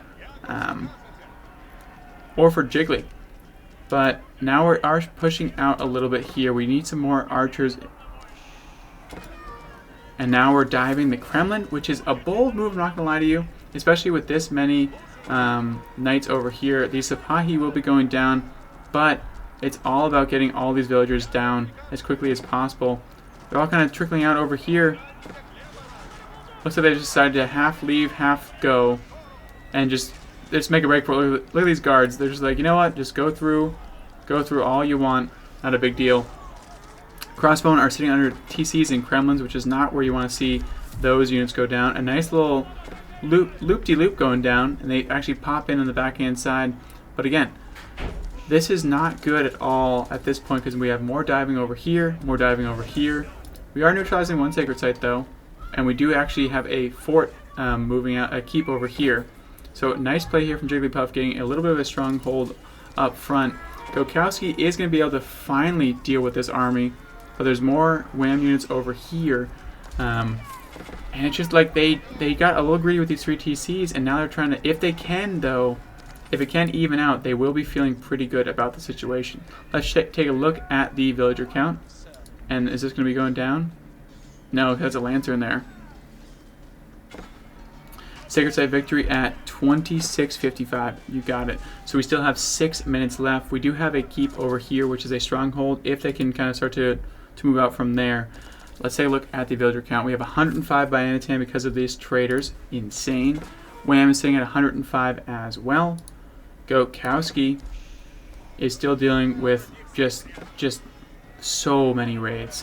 Wham is being relentless. Where is the cavalry? Where is the fix? We have more raids going in over here. I don't know if they can keep this up. Wham is now Imperial Age because of these traders. I don't know, everyone. This might be a rough one. And now Anotand switched from Sipahi into Lancers, which can just dive for days. Wham's Imperial Age and is going to be going for even more. I mean, this is totally fine. This mangonel is going to be going down quite quickly. Again, it's totally fine. The issue was that this double 3 TCs was just too greedy. We have constant raids going down in the forefront. We have men at arms on a meter, which is not going to be the best case scenario.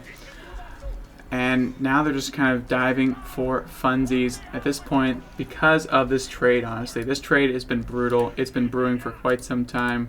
What do we got? Well, we have more than 17 traders, that's for damn sure. Okay, that's got to be a little bit bugged. Because we have more than 17 traders. 17, 13, 17, 13. Okay.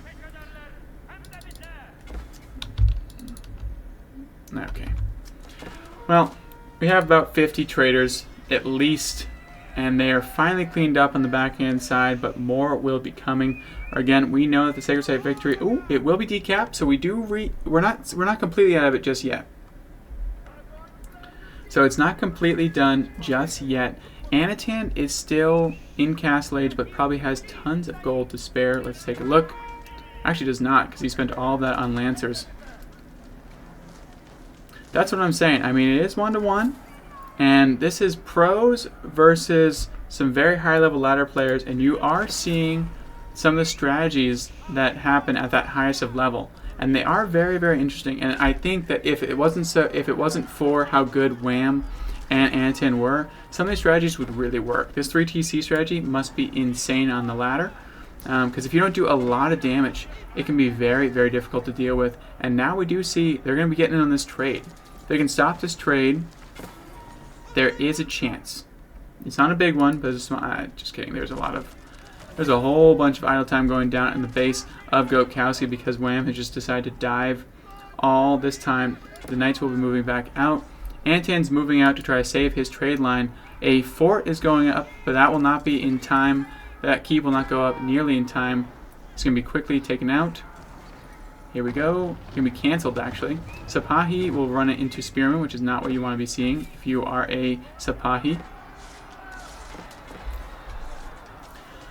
Yeah, Anotand's trade has really been the difference maker this time around. If he didn't have that, I think you'd be at a huge disadvantage. We do see a full broadside of Sipahi into Spearman, though, which is just not what you want to be seeing if you're Sipahi. Even though they're going to clean this up, this is a very, very good trade for Jiggly in terms of the amount of resources that went in to make this happen. Now, Jiggly is trying to get a few cheeky here and there going down. Streltsy are also coming in for Wham at this point to push out. Wham is the juggernaut right now, sitting in Imperial Age and just cooking across the map. He has every single relic. As I mentioned, that was also the part of the ability that Anotand went for those early horsemen, those early Sipahi, and it really took on that map control, which really made the pivotal difference in this game so far. Allowing to get that many free relics and trade, whew, always going to be tough. Now more dives. Again, these are Imperial Elite Knights. They don't care at all. You can shoot them as many times as you want with arrows. It doesn't matter in the slightest. And now, I mean, are we just game planning for the next one? I don't even know what's happening. It's just an obliteration at this point. We are now moving with Sipahi. I'm assuming once they get here, it'll be all she wrote. Every single English farm is dormant, and we just have to wait. And there is a surrender. GG's. It is now 2-1 to Anotand and Wham. And let's see what they got for the next game. Alright, hello everyone, welcome to, oops, sorry, I did not mean to do that. Let me do review all, there we go. Alright, hello everyone, welcome to game number 4. Stormkeeper TV, thank you very much for the follow, my friend. Appreciate that. Now this is game number 4. We have Anotand, who's currently up 2-1. Playing as Zhoushi in the blue, and you can see the reds already coming over here. And his partner will be Wham, playing as the Mongols in the yellow. They are currently up 2-1.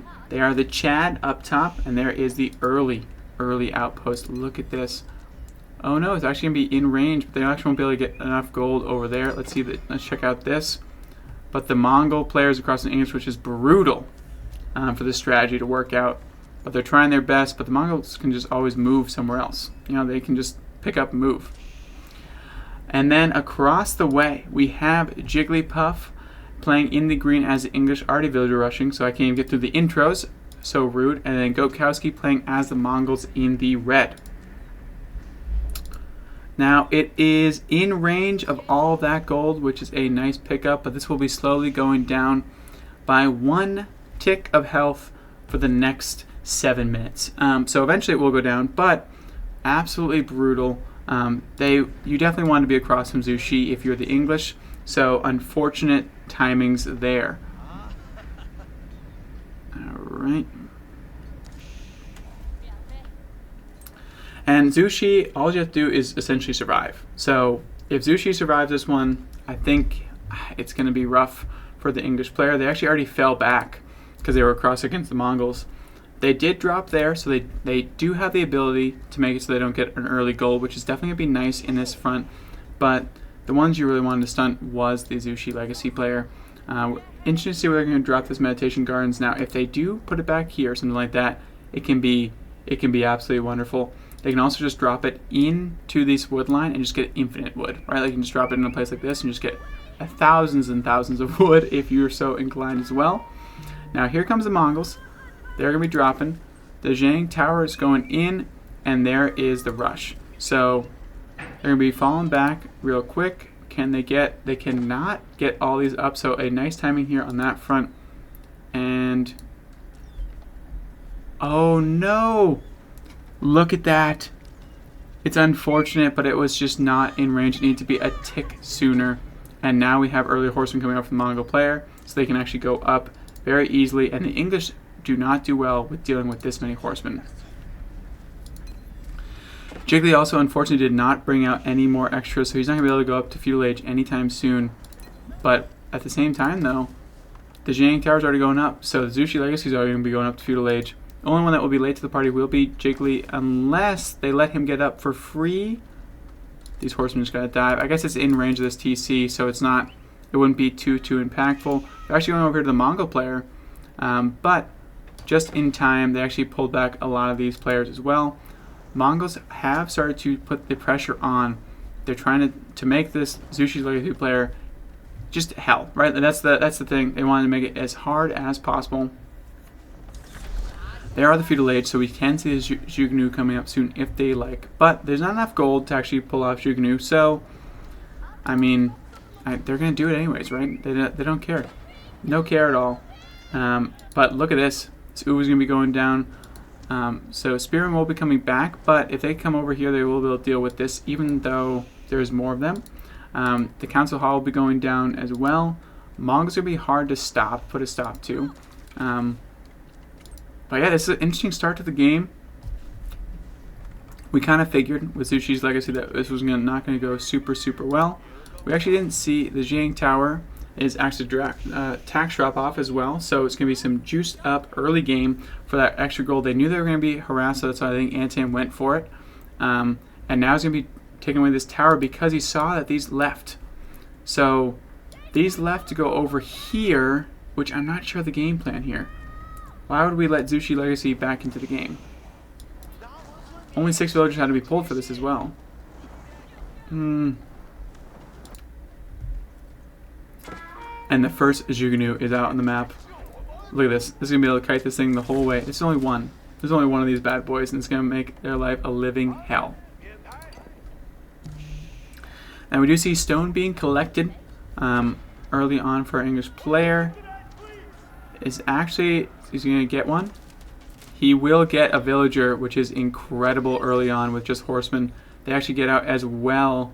English TC is known to be a machine gun, but escape with just the very end of it, and there we go.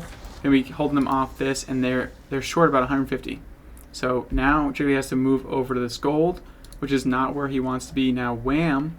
Now Goatkowski is actually delayed in getting up to feudal age. He's the last one to get involved, and now Zhoushi's Legacy is outpost tower rushing him. So some unfortunate spawn there. We knew the shenanigans would be going down, but letting Zhoushi Legacy through I think was a mistake on that front. But if you can say that the English was on the correct side, it could have meant a major difference.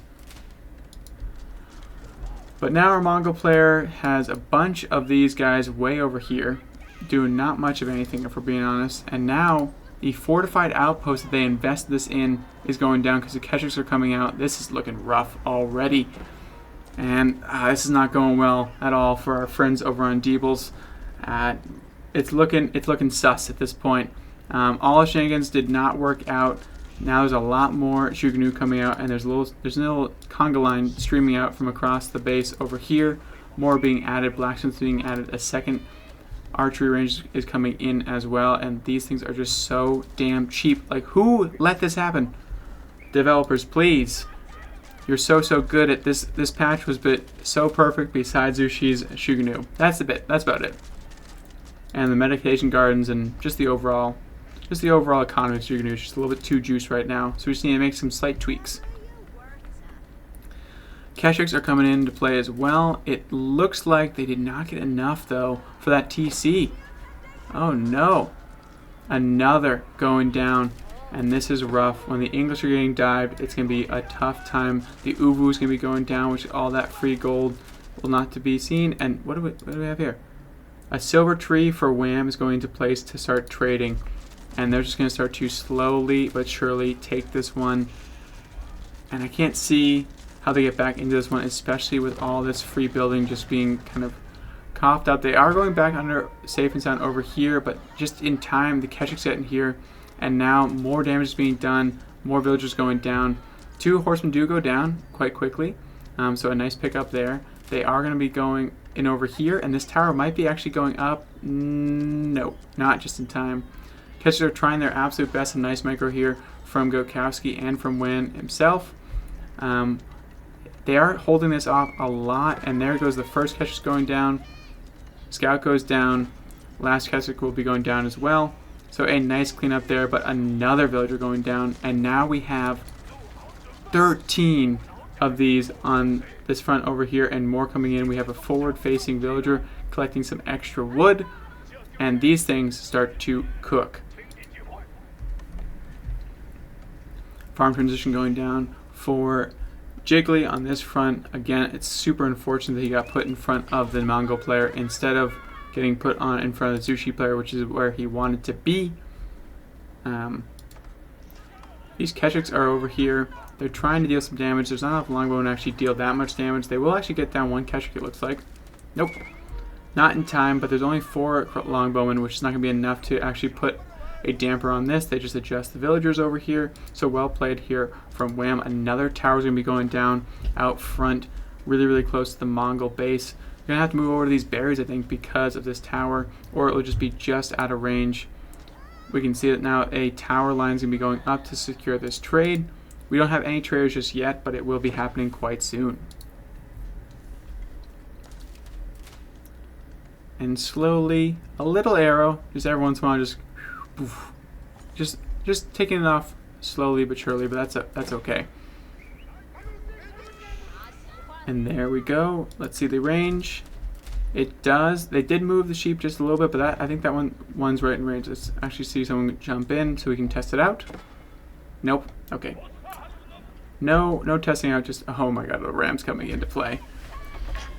So showing no remorse. Even the Mongol player can move his base if needed. This Zhoushi legacy is just something else.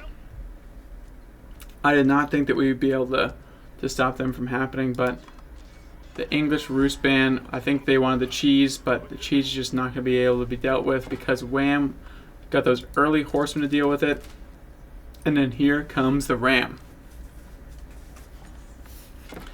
It's going to make light work of this town center, especially with this backup of what? We already have 29 Shuganu. If those villagers step up in even for a half a second, it's over. And this now tower has it has arrow slits, so it will start to shoot almost instantly. You can see perfectly placed, so it covers the entire TC. We have some Keshiks over here. Best of 7 lemon. So we get one more game at least. Best of 7.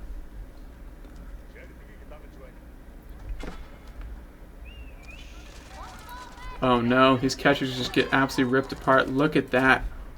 Just cooked almost instantly. They just saw the Shuganu for 1 second. There they go. They pull. So actually a nice play here from Goatkowski. Distracts those Shuganu. Oh no.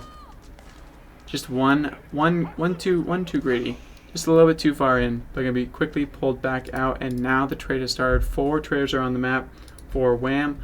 Wham is also building up a small force over here.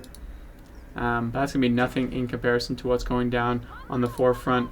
Zhoushi legacy is going to start to cook on the backhand side. Really start to flourish over here, and their economy is going to start to boom out of control.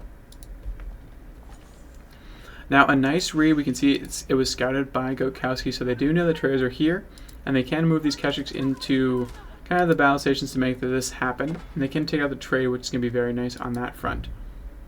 And then all they do is have to wait for these traders to come back, and they'll be able to pick up every single one. Now we do see some archers over here for the Mongol player. Wham is just starting to poke around Jiggly's base, just see what's going on. But I mean, how do you stop 39, 41 Shuganu now at this point? It is 12 minutes into the game. Anotand got gold rushed, and he has 44 Shuganu and a ram. That is nuts. Keshiks are going to start this trade, but I mean, at what cost? Villagers get crisped almost instantly. The Shuganu have such a force that they just have to fall all the way back. The ram is in place, and it's trying to deal some damage, but it won't be able to do much in the slightest. And there we go, another outpost going down over here.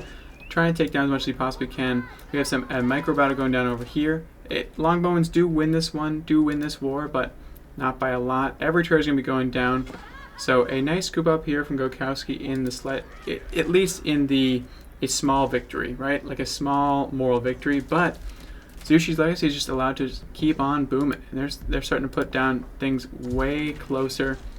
And they're starting to dive soon. They have a ton of these over here. We do see the longbow were able to push back this Mongol army successfully.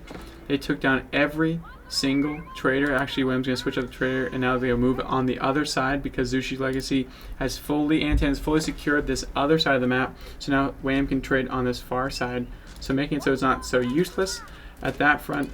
It'll start to scale up completely. But now we have the dive, and there they go. And I mean, Shuganu just can't be stopped. We do have a few horsemen over here, but they're going to be quickly thwarted with and dealt with almost instantly. They are taking out a decent amount of Shuganu with this town center over here. We're going to start to see some nice micro here from Goatkowski to go back and forth and take down as much as he possibly can. But there's still 36 of them. They started with 45. So it's not that huge of a difference. Look at that, they one-shot horsemen. The thing that they're supposed to be countered by, they one-shot them. That is terrifying. And they're getting in on this Shuganu, but there's just so many.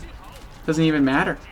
And the TC is getting fully filled to support, but even with that army, they make light work of that going forward.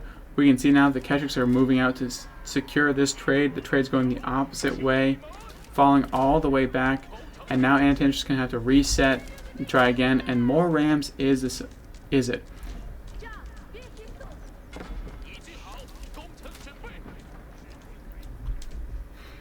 And we see that the ram attack, the offensive is just hanging out. It is chilling, and in the bottom side, and we're just going to be seeing another ram all in. Let's go check on Jiggly. How is he doing?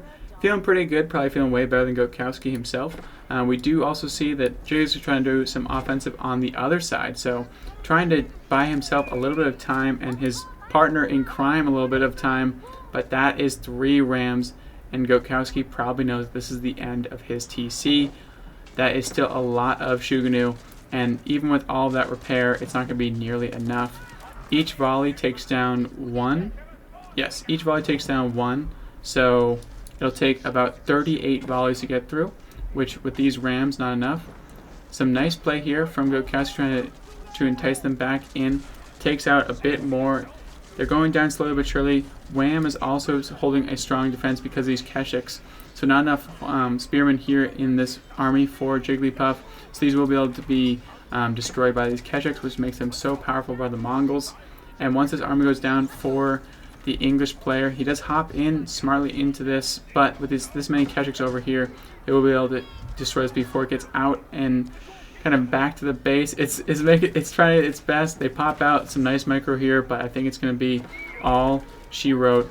And that's more archers going down, and Goatkowski surrendered. That is GG's. It is 3-1. So that's why you don't let Zhoushi through. But well played from all 4 players on this game. Hello everyone, welcome back to game number 5. We have 3D Anotand playing in the blue as the Ayyubids. Anotand and Wham are currently up 3-1 in this best of 7 show match. Anotand will be playing as the Ayyubids on Volcanic Island.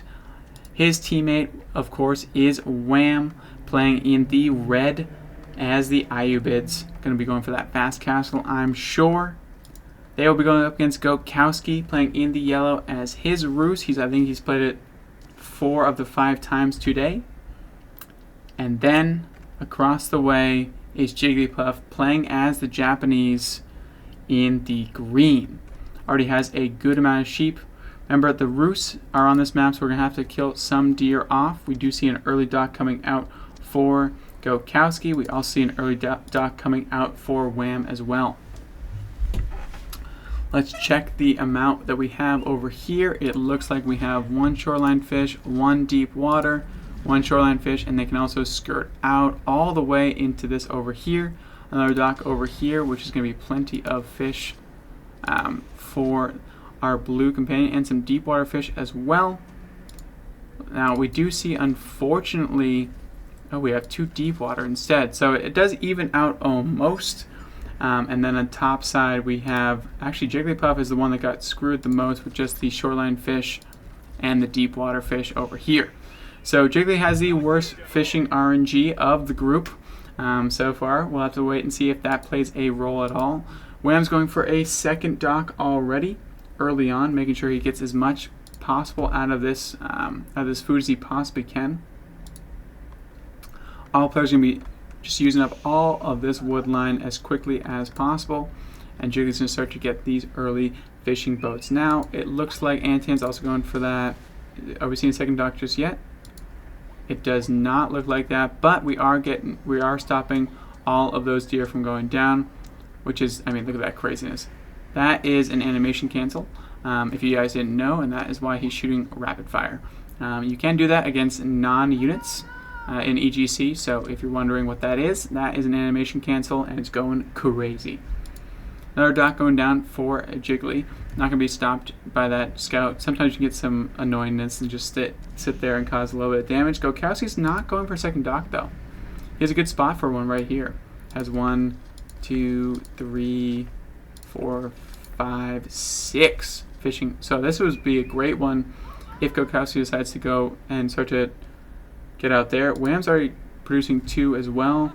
Anotand's going for a second one. Jiggly's going for a second one. I'm a little bit confused as to why we don't see a second one out of Goatkowski, especially as the Rus, right? Like the Rus are so good. Also outside, it is going crazy. The wind is going nuts. So hopefully I don't lose power. That would be terrible.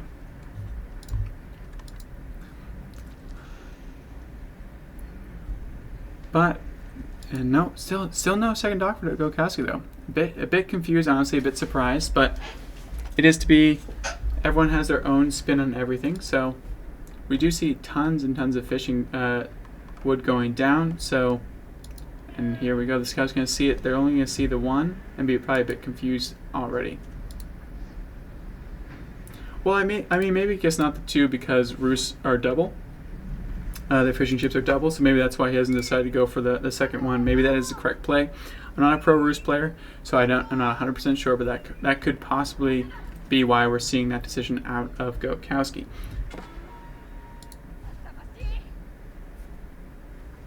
Oh, this is brutal. This is absolutely brutal.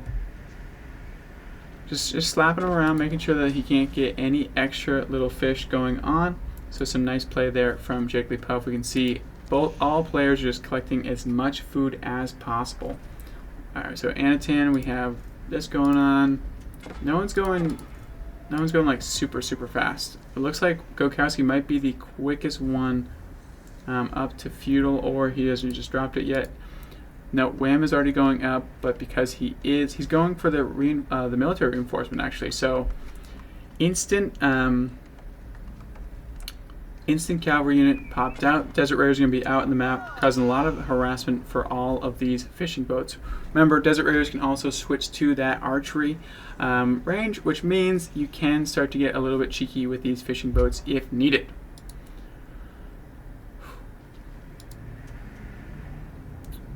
And everyone's kind of hanging out. Their second dock completed. Looks like he just needed to have the economy support the double 150 apiece fishing ships. The military wing is interesting, going for the Ayyubids. They're going to be going for a quick castle edge, so you can see. Let's go check out Wham. Yeah, Ardia has 280, going to be even quicker. Let's check Goatkowski out. Almost 300, almost 400 bounty, which is nice. Let's see what Anotand's doing over here. And Jiglypuf. Jiglypuf going pretty standard-ish. We don't see anything too crazy. The Korra township, actually. So Shinobi might be in play here. Might see a little bit of shenanigans on the Shinobi front. That being said, they probably just got this. So there's Goatkowski, the first one into feudal age. That Kremlin is just going to be scooping up all of this food, all of this wood line over here. Just buffing all of these villagers, collecting as much wood as humanly possible. And in this game mode, because of the water, more wood means more food for our player. So it's a double investment, if you will. Now we do see that Anotand is actually dropping a dock in plain sight over here. They're trying to get it out in time. And actually an archer ship gets out just in time, takes down the villager. So well played there from Goatkowski. Stops any shenanigans from going down entirely with that ship popping out. And that villager actually was quick to respond. So Anotand tried it, didn't work out successfully. We do see that Jiglypuf has also expanded to the same spot as Anotand as well. Jiglypuf is also age 2. Anotand's the only one that's still in age 1 because he's Abbas. He cannot increase his speed. You can't just send more villagers over there. Shinobi are out on the map. He's trying to take down scouts at this point, which is, I mean, probably not the best use of Shinobi. But they can start to take out docks as well, which might be the best use of Shinobi at this point. But there's those desert raiders, as I mentioned before. And they're not going to actually go for the one that already has the galley over here. They're going to be going for the one fishing ship spot that Goatkowski does not have any defenses for just yet. Now he is producing, no, just a fishing ship, so nothing too crazy just yet. And there's the galley out here. It's going to put a stop to this nonsense. So like, get out of here. There we go. Desert Raiders going to be taking a lot of L's. One more. Nice. And oh, actually takes out the sheep, but misses all 3 shots. Now we have a war junk popping in the middle over here, and these Shinobi are also going to be able to take this down quite quickly. That's going to be 3 free fishing ships for Jigglypuff. But as you saw, as the Ayyubids are kind of busted, I'm not going to sit here and lie to you. It just is what it is. They are already castle age. And they went for that culture wing, so that upgrade to... He's just going to go Imperial, isn't he? He's going Imperial. He's going to be Imperial by 12 minutes. So you better put a stop. You better have some sort of solution, because if not, this is going to get out of hand quickly. And honestly, even Anotand knows it. He's like, you know what, I'm good. I'm going to go fast castle, military wing, get some free units. So Wham, Anotand are going to be castle age. There is the floating gate. So it looks like our Japanese player, Jiglypuf, won't be so far behind. And Goatkowski is dropping a second town center. I mean, what is he going to do with Imp? He's going to get Camel Lancers that will be able to run through everything, and they're going to be Imperial Age almost instantly. Right? Like, what do you do against an Imperial Age Camel Lancer? This second TC, I feel like, is so greedy. I feel like it's so greedy, because he's not going to be able to defend any of his outposts over here. Shinobi are getting taken down by Camel Raiders. I mean, he does because of the fishing eco, right? That's why. You know? All this fishing eco can support, just look at all these Camel Lancers that are coming out. And now he's going to be able to take down their eco, which is going to be the brutal part, because the only thing that's over here are galley ships. And they can't do anything against Camel Lancers. And there is the new age for Jigglypuff. New age for Anotand will be dropping soon, like a fresh mixtape. But, I mean, we're going to be watching this. It's going to probably come in soon. How big is fishing at this map? It's huge, right? So it does come into play because there's small little eco pockets, and you have to fight for those, which is exactly what Jigglypuff did on this side. The issue is, though, is that the Ayyubids just kind of can just hang out and instantly go Imperial Age if they really want to. It does look like Wham does not go Imperial. He's going to go for a lot of Camel Lancers instead. So instead of pretty much instead of dealing with going straight to Imp and making this game go longer, he's just gonna end this game almost instantly. Look at this. That is 2, 3. Now it's gonna be 4 villagers already dead, and yeah, Wham is already Castle Age. I mean, he could have won both, right? He could have done either way, and he would have been in the same position. And oof, this is brutal. Jiggly's trying to get out as quickly as possible. These Desert Raiders are going down, but these Camelists are not. And look at how much damage they can possibly cause. More and more going down. And they will be moving out, but it's just at the cost of what? They're trying to get some relics over here. And with this as well, with the camels, these horsemen are going to be so debuffed. It's crazy. And it's going to be dropping in the floating grave, but now here comes more Camel Lancers. And there's nothing they can really do at this point. I think letting the Ayyubids through was probably the biggest mistake of both games. The Ayyubids just absolutely clean house. There's nothing they can really do at this point. And unfortunately, Jiglypuf is facing the roughs. Does get the relic in though? Does get the relic in just in time. But these horsemen are heavily debuffed right now because of this camel. Because of the camels that are on the map, and it's going to be really tough. I mean, they're trying to hold as best they possibly can. These camel riders will be going down. There's the first mounted samurai, which we'll be able to hold once they actually get a few of them going, but the amount of villager kills is probably going to be proving to be too much. The last camel lancer will be going down, and now there's more coming on the way, and they're also raiding over here. And now there's what? That's a grouping of 7 Camel Lancers. Again, I just don't know if the second TC was going to be... You can pull this off. And remember, second TCs now only have a 7 size they can hold, so more and more villagers going down. And it's only 12 minutes in, but I am not seeing the pauses of this strategy. And now we're going to get into this wood line, which is the heart of Goatkowski's economy. We have more camel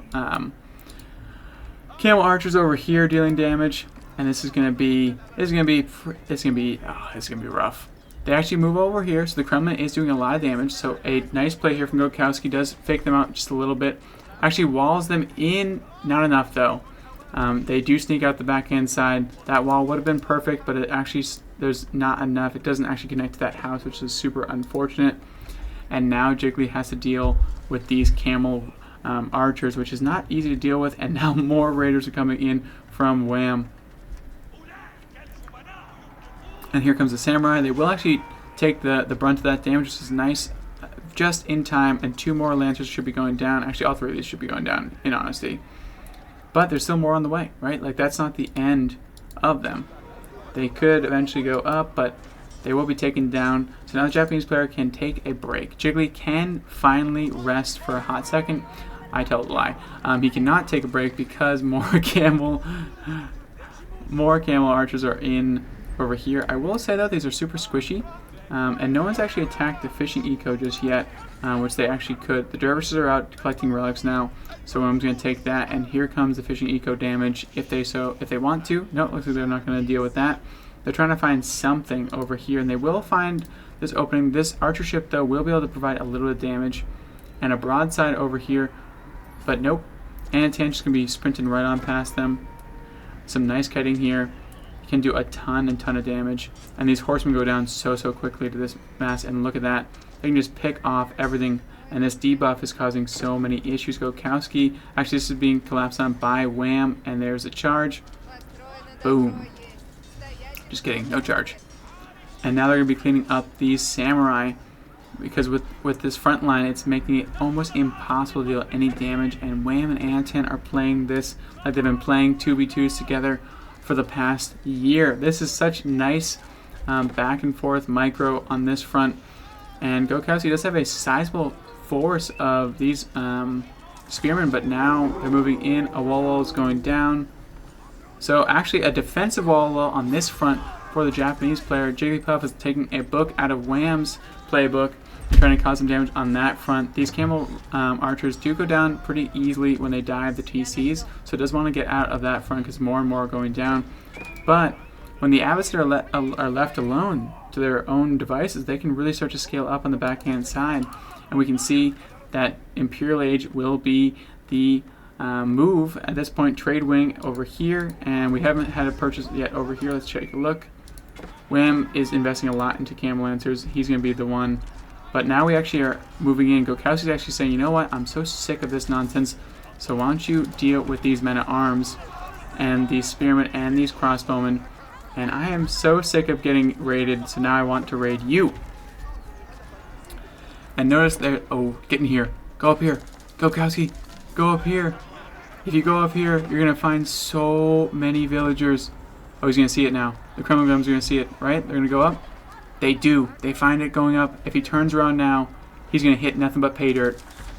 And there it is. He sees them, and now everyone's turning and burning. Get in here. Look at this. The mass red wave is moving out. So Goatkowski is saying, I am not done yet. I want this series to move on to another game. And with these men-at-arms, they can dive for days. Wham is running every which way he possibly can. And these archers are in the background taking it as much as possible. And here comes a stream of ghouls across the map. These archers do nothing to them. They're trying to do a farm transition, but that's not going to work out. Trying to put down towers, not going to work out either. But I will say, Jiglypuf is not dealing so well on the backhand side. He's trying his absolute best to play Ring Around the Rosie with his villagers. But remember, Goatkowski is also delivering the boom on the backhand side. Traders are also being found. Here are the Camel Lancers, which they will be able to take down most of these Ghoulems if they can get us around. But look at these beefy traders doing so much work. Anotand is fighting back for Wham. Knows he needs to get involved quickly. But now they're taking down almost everything. A little bit too many Ghoulems used, though, if we're being honest. Could have just moved up to that just big old grouping of red. But that was a lot of villagers killed. And yes, it is over at this point. But, I mean, the damage was done. So Goatkowski, he did fight back. Very proud of him on that front. I have notes. Patrick, can you handle that question from Don Artie? And Don, welcome. Oh, I can't. And also say thank you for joining the stream. Patrick, can you do that for me? Can you let them know how they won and then say thank you for joining? But Goatkowski is proving that he needs to he can get involved in this front, and more are diving constantly. These Ghoulems are proving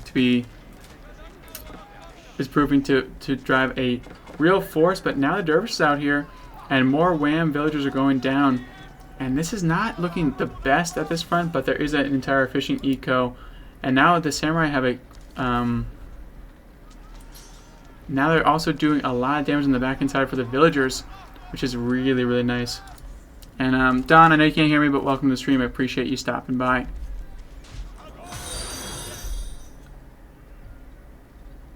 And thank you for the follow. Thank you for the follow. I didn't see who it was, but I appreciate the follow.